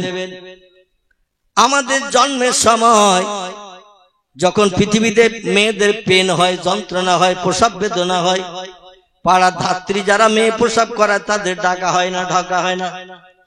আল্লাহর পয়গম্বর মামিনার উদর থেকে যখন জন্ম নেবেন, মক্কার কটা নারী ডাকা হয়েছিল বলেন? আমার আগের বক্তা আপনাদের কাছে বলি গিয়েছে না, আল্লাহ পাক জান্নাত থেকে 4 জন, মতান্তরে 3 জন, কোন বর্ণনাকারীর মতে 2 জন। যেমন আল্লামা রুহুল আমিন রাহমাতুল্লাহ আলাইহি একটি কিতাব লিখেছেন, কিতাবটির নাম হলো মিলাদে মুস্তাফা। কি নাম? মিলাদে মুস্তাফা। হুজুর এই কিতাবে লিখেছেন মিলাদ মানে হলো জন্ম, নবীর জন্ম। মুস্তাফা আমাদের পয়গম্বরের নাম। তো মিলাদে মুস্তাফা নামক আল্লামা রুহুল আমিনের লেখা কিতাব, তাতে হুজুর লিখেছেন 2 জন নারীর কথা, ধাত্রী হিসাবে জান্নাত থেকে এসেছিল। একজনের নাম আসিয়া, ফেরাউনের বিবি, আর একজনের নাম ঈসা নবীর মা, নাম হলো তার মরিয়ম। অন্য বর্ণনাকারীদের মতে হযরতে সবুরে এসেছেন, কোন বর্ণনাকারীর মতে ইব্রাহিম নবীর বিবি হাজারা এসেছেন। এরা বিশ্ব নবীকে জন্মগ্রহণের জন্য এসেছেন। কারণটা হলো এই, আল্লাহ নবীর আম্মা জানের গুপ্তাঙ্গ নাউজুবিল্লাহ পৃথিবীর কোন নারীরা যাতে দেখার সুযোগ না পায়, এজন্য আল্লাহ জান্নাতি নারী পাঠিয়েছেন, যাতে তোমরা দেখলে আপত্তি নাই, দুনিয়ার কোন মানুষের সঙ্গে গল্প করবে না, কারণ তোমরা জান্নাতি হয়ে গেছো। জান্নাত থেকে চলে যাও, কাজ মিটিয়ে চলে এসো। আবার তাদের ট্রেনিং প্রাপ্ত করে নার্স করে পাঠানো হয়েছে, যাতে তাড়াতাড়ি নবীর জন্মটা করিয়ে দিয়ে ওরা আগমন করতে পারে জান্নাতে। জোরে বলুন একটু সুবহানাল্লাহ। এই জন্য পয়গম্বর মুহাম্মদ রাসূলুল্লাহ আম্মা জান সন্ধ্যার প্রাক্কাল থেকে নিয়ে, সন্ধ্যার পর থেকে নিয়ে ফজরের সময় পর্যন্ত লম্বা টাইম প্রসব বেদনায় কাতরাচ্ছিলেন। আমাদের মেয়েরা 2-4 ঘন্টা প্রসব বেদনায় কষ্ট পেলে পাড়ার মেয়েরা যদি দায়িত্ব পালন করতে অক্ষম হয়, বলে হসপিটালে নিয়ে যাও, আমার পক্ষে আর সম্ভব না। আচ্ছা, ওই যুগে মক্কা মুকাররমায় কোন হসপিটাল ছিল? ঐতিহাসিকরা ইতিহাসে কোন নামটাম হসপিটালে লিখেছে বলে মনে হয় না।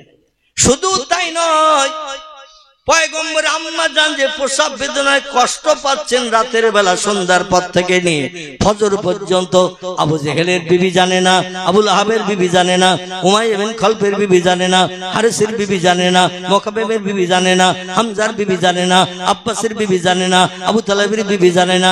একই জায়গায় পাশাপাশি ঘর, কেউ জানে না, খবর রাখে না। আর মেয়েরা কষ্ট পাচ্ছে প্রসব বেদনার কারণে। পাড়ার মেয়েরা খবর না জানলে কি কোনো ধাত্রী পাঠাবে? আল্লাহ বলেন যার কেউ নাই তার আছে কে? একটু জোরে বলেন। তার আছে আল্লাহ। আল্লাহ বলেন যারে না বানালে কিছুই বানাতাম না। আমার সেই মোহাম্মদ আর জন্ম নেবে আর আমি না কষ্ট পাবে, আমি আল্লাহ তো পছন্দ করি না। কিন্তু একটা অঘটন ঘটে গেছে এর ভিতরে। অঘটনটা হলো রাত আর দিনের অঘটন। রাত দেখে বলে আল্লাহ আমার বেলা তোমার পয়গম্বরে দুনিয়ায় পাঠাও, হাসরের মাঠে আমি মর্যাদা পাবো। যারে না বানালে কিছুই বানাতেন না, সে আমি রাতের বেলা জন্ম নিয়েছে পৃথিবীতে, আমার সম্মান বাড়বে, মর্যাদা বাড়বে। দিন বলে আল্লাহ আমি দিনের আলো দেই, মানুষ কাজকর্ম করে, ব্যবসা বাণিজ্য করে, চাষবাস করতে পারে, ফসল উৎপন্ন করতে পারে। আর আমার দিনের বেলা পয়গম্বর আসবে না, হাসরে তো আমি কোটি কোটি মানুষের কাছে মুখ দেখাতে পারবো না। আল্লাহ আমার দিনের বেলা পয়গম্বরের পাঠাও। রাত দাবি করেছে আমার বেলা, দিন বলেছে আমার বেলা পাঠাও। আমরা হলে সমস্যার সমাধান কি করতে পারতাম? দুজন দুই রকম দাবি।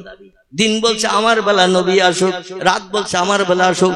আমরা যে সমস্যার সমাধান করতে পারি না, এ সমস্যার সমাধান করতে পারেন কে? আল্লাহ পাক বলেন আলিমুল গায়ব, আল্লাহু আলিমুন বিযাতিস সুদূর।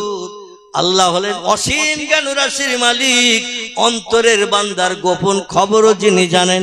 তিনি বললেন দুইজন দাবি করেছো, কাউরি খুশি করব, কাউরিও খুশি করব। আমরা হলে বলতাম রাত তুই খুশি হবি, তোর বেলা নবী পাঠাবো, দিন তোর খুশি করা যাবে না। আবার আপনি হয়তো মনে করতাম দিন তোর বেলা নবী পাঠাবো, রাতের বেলা পাঠাবো না, রাত অখুশি হয় হোক।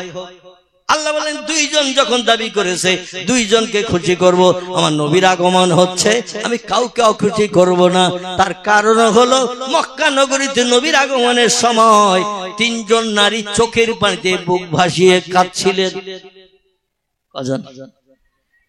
তিনজন নারী। সিরাত ইবনে হিশাম আসাহুস সিয়ার, বিশ্ব নবীর জীবনের গ্রন্থ, বিখ্যাত বিখ্যাত কিতাবে লিপিবদ্ধ। তত্ত্ব শুনলে তাজ্জব হয়ে যাবেন। রাত গভীর হয়ে গেছে, আমি শুধু একটু সূত্র দিলাম। তিনজন নারী চোখের পানিতে বুক ভাসাচ্ছেন মক্কা নগরীতে। চোখের পানি মোচনের কেউ নাই। আল্লাহ বললেন ধৈর্য ধর, ফাসবরুন জামিলুন, ধৈর্য ধর, অপেক্ষা কর, উত্তম পুরস্কার পাবি, মুখে হাসি ফুটবে। ধৈর্য ধরতে হবে। তিনজন নারী ধৈর্য ধরেছিলেন। এদের নাম কটা কি বলবো? তাদের ধৈর্য ধরার কারণ বলতে যাব না, বলতে গেলে সময় আরো 1.5 ঘন্টা লাগবে। তিনজনের আধা ঘন্টা করি, এটা বলবো, শুধু নাম কটা বলি। একজন নারী মক্কা নগরীতে নবীর আগমনের আগ পর্যন্ত কাঁদছেন। ইনি হলেন আবু লাহাবের বাড়ির চাকরানী, নাম হলো তার সৌবিয়া। কি নাম বললাম? সৌবিয়া। সৌবিয়া কারণ আবু লাহাবের বাড়ির চাকরানী কাজকর্ম করতে যে ভুল হয় না, হয় না? কাজ করতে গেলে ভুল হয়। অনেক সময় মাছের ঝোলে নুন দেয়নি, গোশতে ঝাল দেয়নি, এরকম হয় না, হয় না? দুশ্চিন্তায় কাজ করলে অনেক সময় কাজের ভুল হয়। আরে ভুল হয়ে গেলে, আবু লাহাবের স্ত্রীর নাম ছিল উম্মে জামিলা। সূরা লাহাবের ভিতরে এসেছে, লম্বা ঘটনা, তাফসীরে কিতাব পড়ে নেবেন। এনার নাম ছিল উম্মে জামিলা। আর যেই কাজের ভুল হতো, আর একটা বেতের চাবুক ছিল তার বাড়ি, একা সপাত করে মারতো, পিঠের চামড়া উঠে দিয়ে দরদর করে রক্ত ঝরতো। আর সবই আল্লাহর কাছে চোখের পানি ফেলে কাঁদতো আর বলতো আল্লাহ, ও আল্লাহ, এই জল্লাদ নারীর হাত থেকে কবে রেহাই পাবো? ও আল্লাহ, এই নিষ্ঠুর অত্যাচারিণী নারীর হাত থেকে কবে রেহাই পাবো? আর তো পারি না। একটু আধা কাজের ভুল হয়ে গেলে, কথার ভুল হয়ে গেলে সঙ্গে সঙ্গে শুধু চাবুক খেতে হয়। সারা পিঠটা আমার দগদগে ঘা হয়ে গেছে, রক্ত ঝরে ঝরে আমার দেহটা লাল হয়ে গেছে। আল্লাহ, ব্যথা দরদে শুতেও পারি না। আল্লাহ বলে অপেক্ষা কর, নবী যেদিন জন্ম নেবে সেদিন তোর মুখে হাসি ফুটাবো। একটু জোরে বলুন।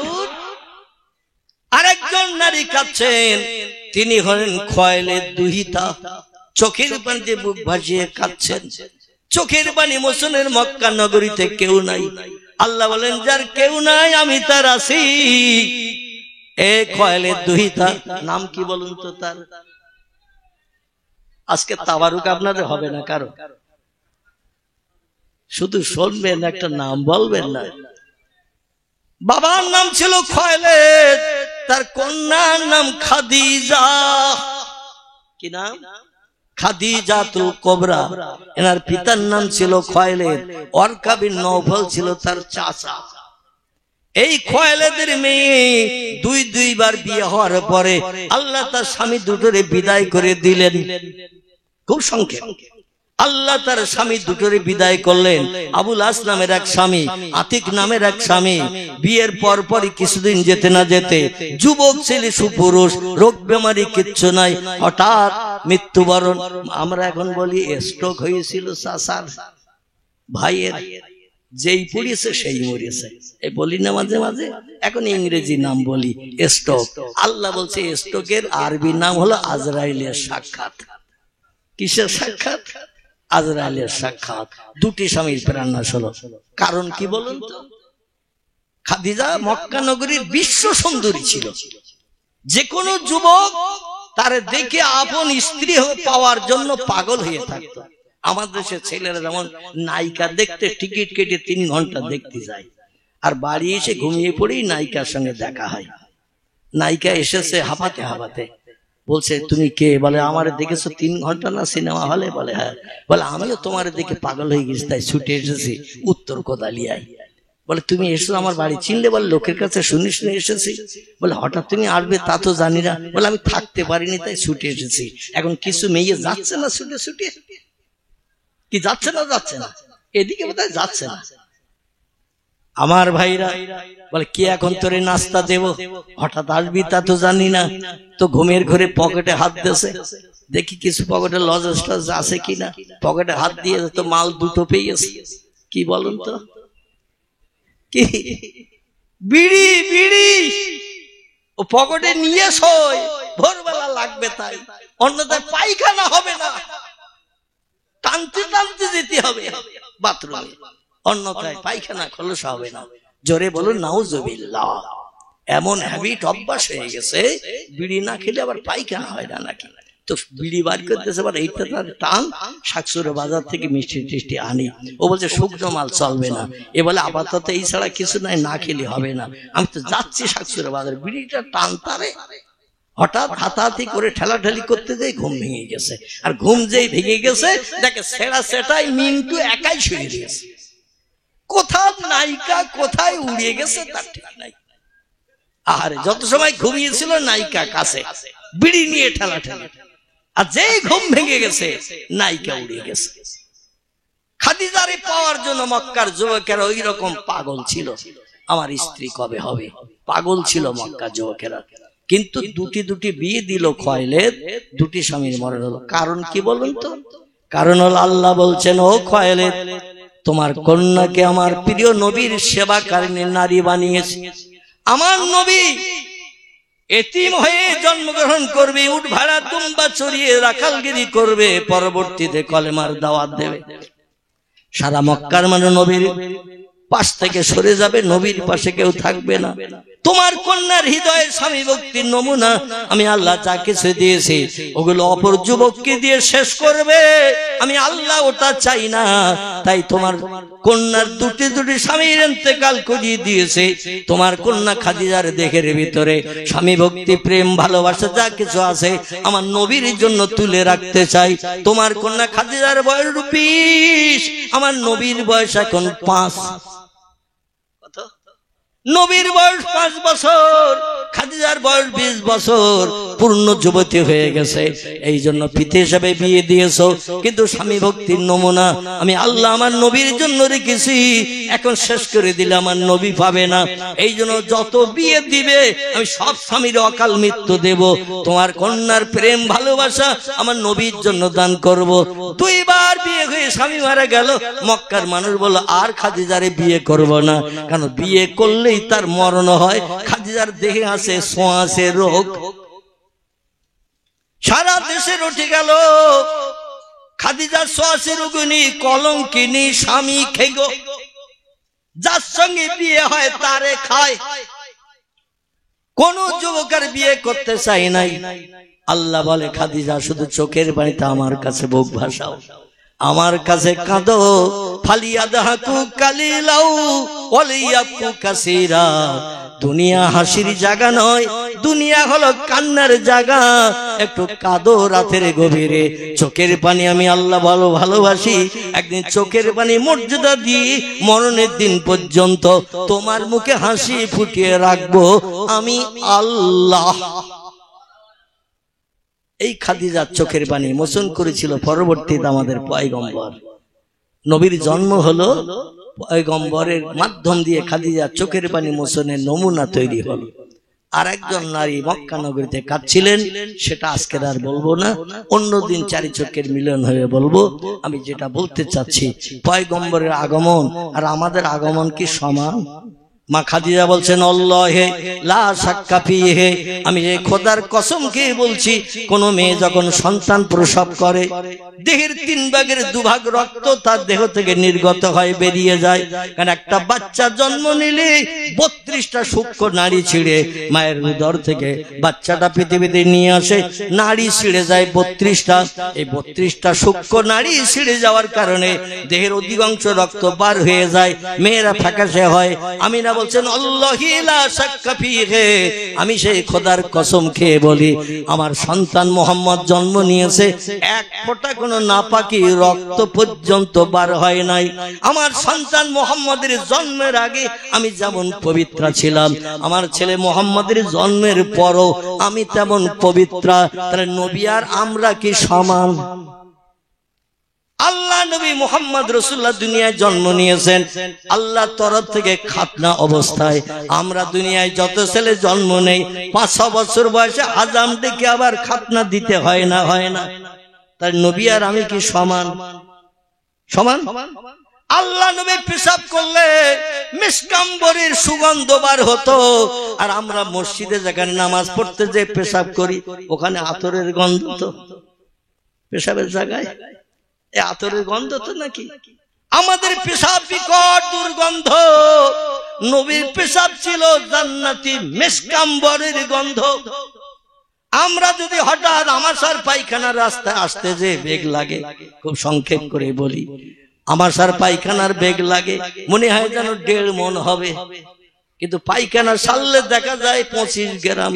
আমাশার পায়খানা খুব বেশি হয় না, কিন্তু বেগ লাগে যখন মাথা চুল পুড়িয়ে যায়, বাড়ি পর্যন্ত পৌঁছানোর সুযোগ দেয় না, যেখানে সেখানে লুঙ্গি উঁচু করতে হয়। 25 গ্রাম হয়েছে। আচ্ছা, এই পায়খানা যদি আমরা সারি মাথা চুল পড়া যন্ত্রণা থেকে নিষ্কৃতির জন্য, 3 দিন কোনো শূকর দেখতে পাইনি, 4 দিন কোনো কুকুর দেখতে পাইনি, 4 দিন পরে যদি ওই সেই রাস্তার ধারে যাই, শূকর দেখতে পাইনি, কুকুর দেখতে পাইনি, ও পায়খানা ওখানে থাকবে না, কেউ খাবে? কথা বলে? কোনো শূকরও দেখতে পাইনি, কোনো কুকুরও দেখতে পাইনি। 50 গ্রাম 100 গ্রাম পায়খানা যদি রাস্তার ধারে কোথাও করেন, জ্বালার কারণে করেছেন, আর কোন শূকর কুকুর যদি দেখতে না পায়, যেমন পায়খানা করেছেন তেমনই দেখবেন। যখন পায়খানা করেছিলেন কাঁচা, 7 দিন পরে যে দেখছেন একটু শুকনো পিঠে মার্কা। ঠিক কিনা? খোদার কসম, আল্লাহর পয়গম্বরের সাহাবীরা বলছেন, আমরা সেই খোদার কসম খেয়ে বলছি, পয়গম্বরের পায়খানা দেখার জন্য আমরা 1000 চেষ্টা করেছি, আমরা সফল হতে পারিনি। পয়গম্বর পাহাড়ি এলাকায় ঝোপঝাড়ের ভিতরে রাস্তায় প্রতিমধ্যে যখন কোনো পেশাব পায়খানার প্রয়োজন হয়েছে, রাসূল চলে গেছেন, আমরা সাহাবীরা এক জায়গায় দলবদ্ধ হয়ে অন্যদিকে ফিরে তাকিয়ে আছি।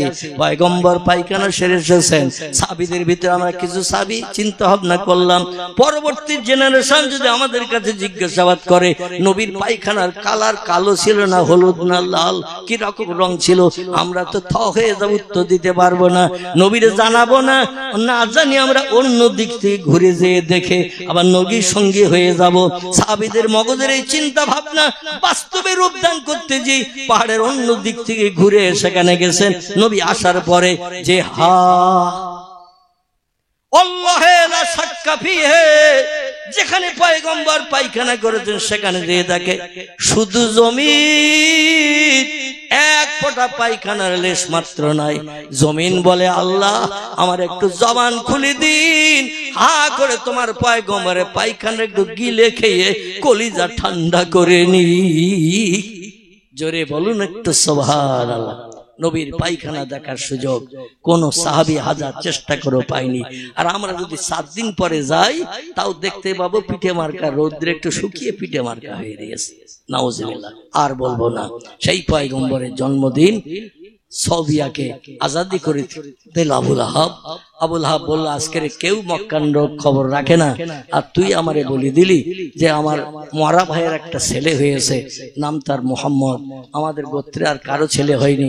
আর গণকদের ডেকে নিয়ে আমি গেলাম, দেখালাম, দেখে তারাও খুশি হলো, আমিও খুশি হলাম, তোরে কিছু তোহবা দেই, গিফট দেই।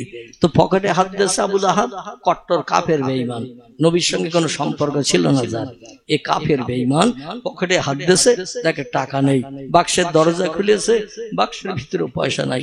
বলে আজকের আনন্দের খবর দিল, মরা ভাইয়ের ছেলে হলো, কেউ জানে না খবর, আমার বাড়ির চাকরানি সৌদিয়ায় খবর দিল, ওরে কিছু দিয়ে খুশি করব, কিন্তু কিছু তো পাচ্ছি না, কি দেই। হঠাৎ একটু মাথা নিচু করে চিন্তা করে বলল, আমি তো ও কাজের বাজার থেকে 100 দিরহাম দিয়ে কিনে এনেছিলাম। দিরহাম মানে আরবের টাকা, 1 টাকা, আমরা যেমন বলি ইংরেজিতে রুপিস বলি, ওই রকম 1 দিরহাম 1 টাকা। তো 100 টাকা দিয়ে কিনে এনেছিল বাজার থেকে বাড়ির কাজ করার জন্য। তো বলো ওই টাকার মায়াটা ছেড়ে ওরে আজকের মুক্তি দেই, এত সুন্দর খবর দিল আর ওরে কিছু দেব না, এটা হতে পারে না। তো এই আঙুলটা লম্বা করে বলো, যা, আমার বোর হুকুম শুনতে হবে না, সাবুকার খেতে হবে না, জমজম কূপ থেকে পানি আনতে হবে না, ঘরের সামনে ঝাড়ঝুট দিতে হবে না, রান্না করে দিতে হবে না, জামা কাপড় পরিষ্কার করতে হবে না, তো যেখানে মন চায় সেখানে যা। এই আঙুলটা দিয়ে বলো, যেখানে মন চায় সেখানে যা। আজকে মুক্তি দিলাম, আজাদি করে দিলাম। আমার ভাইরা, এই আবুল আহাবের সারা জীবনের একটা মাত্র ভালো কাজ, নবীর জন্মদিন উপলক্ষ করে আনন্দ করে 100 টাকার মায়া ছেড়ে দিয়ে বাড়ির চাকরানি ঝির আজাদি করে দিয়েছিল।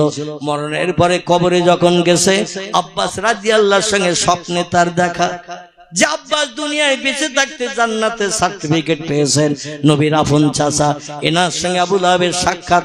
আমাদের মতো আমেনা মোমেনার সঙ্গে সাক্ষাৎ তো নাকি ঘুমিয়ে পড়লে মনের মানুষের সঙ্গে দেখা, ঘুম ভেঙে গেলে ছেড়া ছেটাই একা, আর কেউ নাই। আব্বাস রাদিয়াল্লাহর স্বপ্ন হলো সত্য, নবীর সাহাবীদের স্বপ্ন সত্য। আব্বাসের সঙ্গে আবুল আহাবের দেখা। অনেকদিন কবরস্থ হওয়ার পরে আব্বাস বলছে, মা হালুকা ইয়া আখি, ও ভাই কি খবর, কেমন আছো? বলে আমার কথা পরে বলবো, তুই এখন কোন দলে আছিস তাই বল। আব্বাস বলছে, আমি ওহদের যুদ্ধে হেরে যাওয়ার পরে সেনাপতির দায়িত্ব নিয়ে ওহদের যুদ্ধে হেরে যাওয়ার পরে মুহাম্মাদের আজগবি তত্ত্ব শুনে পাগল হয়ে গিয়েছিলাম।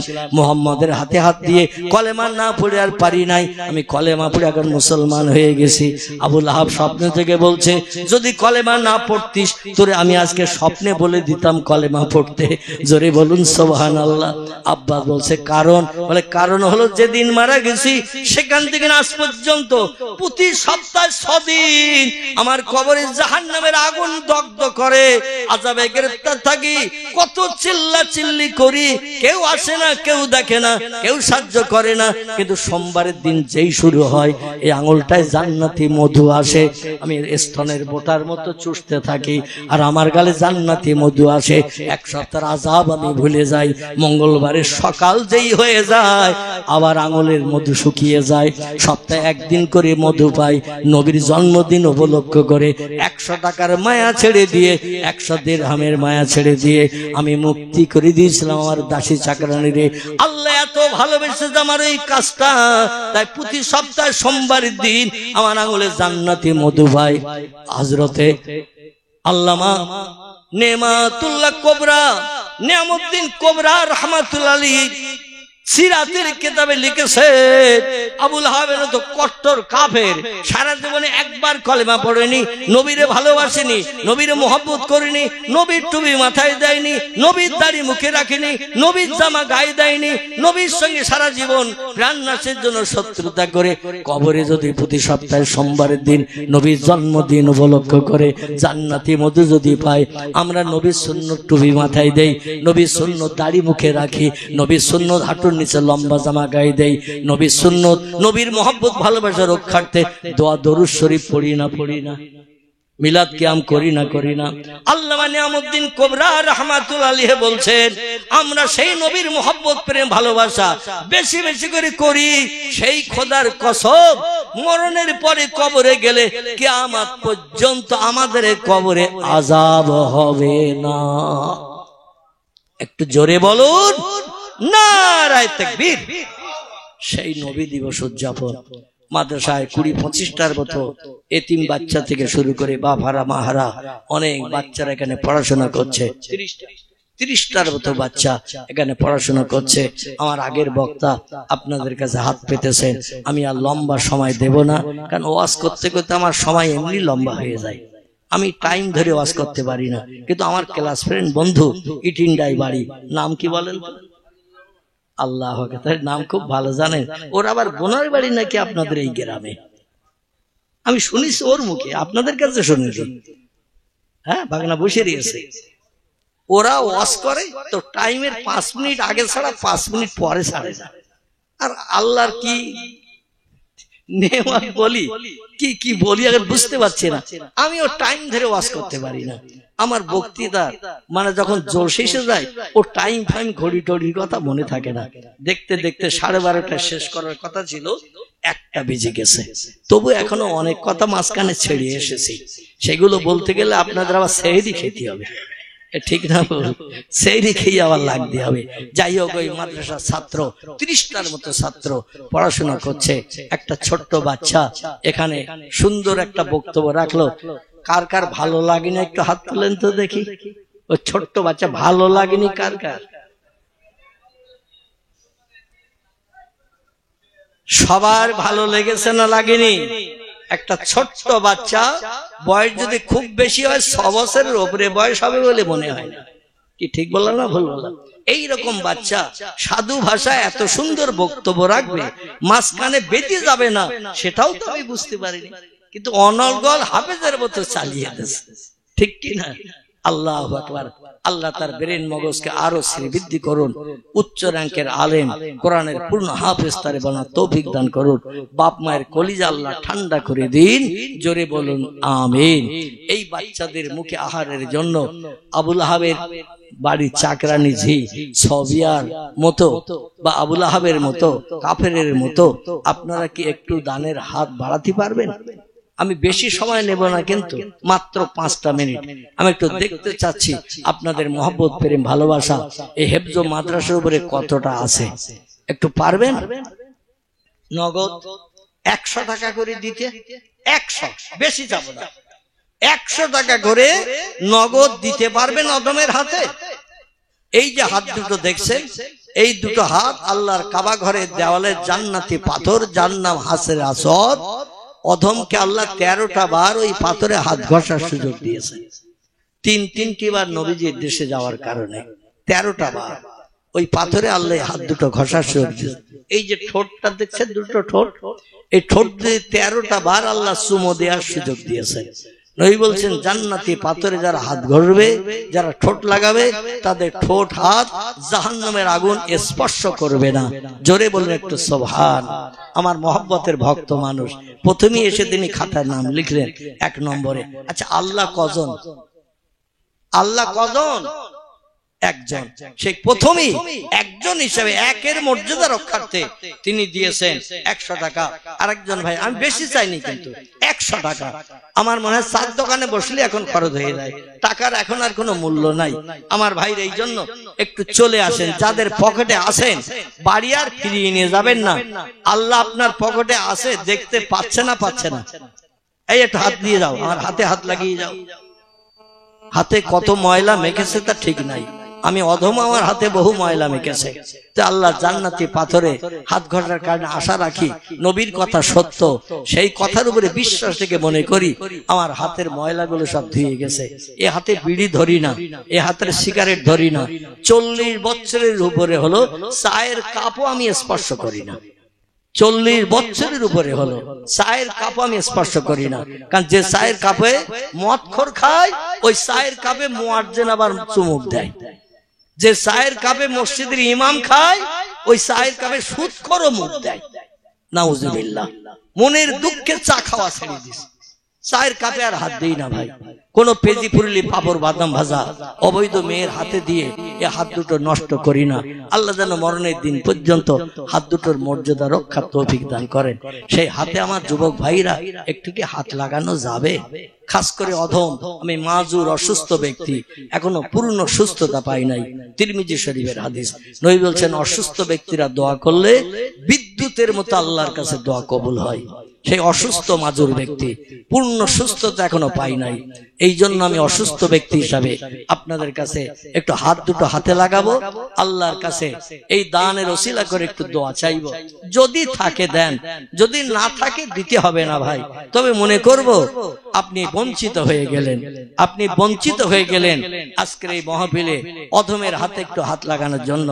এই জন্য যদি পকেটে থাকে, কালকে নয় চা খাবেন না সকালবেলা দোকানে যে, একদিন চা না খেলে মরে যাবেন নাকি? এই মরে যাবেন বলে মনে হয়। আরে আমার যুবক ভাই দিয়ে গেছেন বেশ কিছু টাকা, মনে হচ্ছে কয়েকজন মিলে দিয়েছেন, আলাদা আলাদা দেখছি। যাই হোক, একজন দিয়েছেন বোধহয় 200 টাকা, আরেকজন দিয়েছেন 100।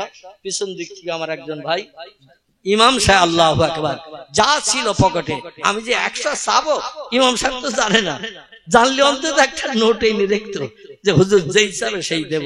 যা ছিল পকেটে তাই দিয়েছেন। আল্লাহ শ্রীবৃদ্ধি করে না করে না। মান জাআ বিল হাসানাতে ফালাহু আশরু আমসালিহা। আল্লাহ বলেন 1 টাকায় 10 টাকা লাভ আমি হাতে হাতে দেখাই। যে বান্দা চাওয়ার আগে এগিয়ে আসে 10 থেকে 70, 70 থেকে 700 গুণের যাজা শ্রীবৃদ্ধি করিয়ে আমি রাতারাতি আঙুল ফুলিয়ে কলা গাছ বানাই। আঙুল মোটা না কলা গাছ মোটা? কি মোটা? এই যুবক ভাইরা, কলা গাছ মোটা না আঙুল মোটা?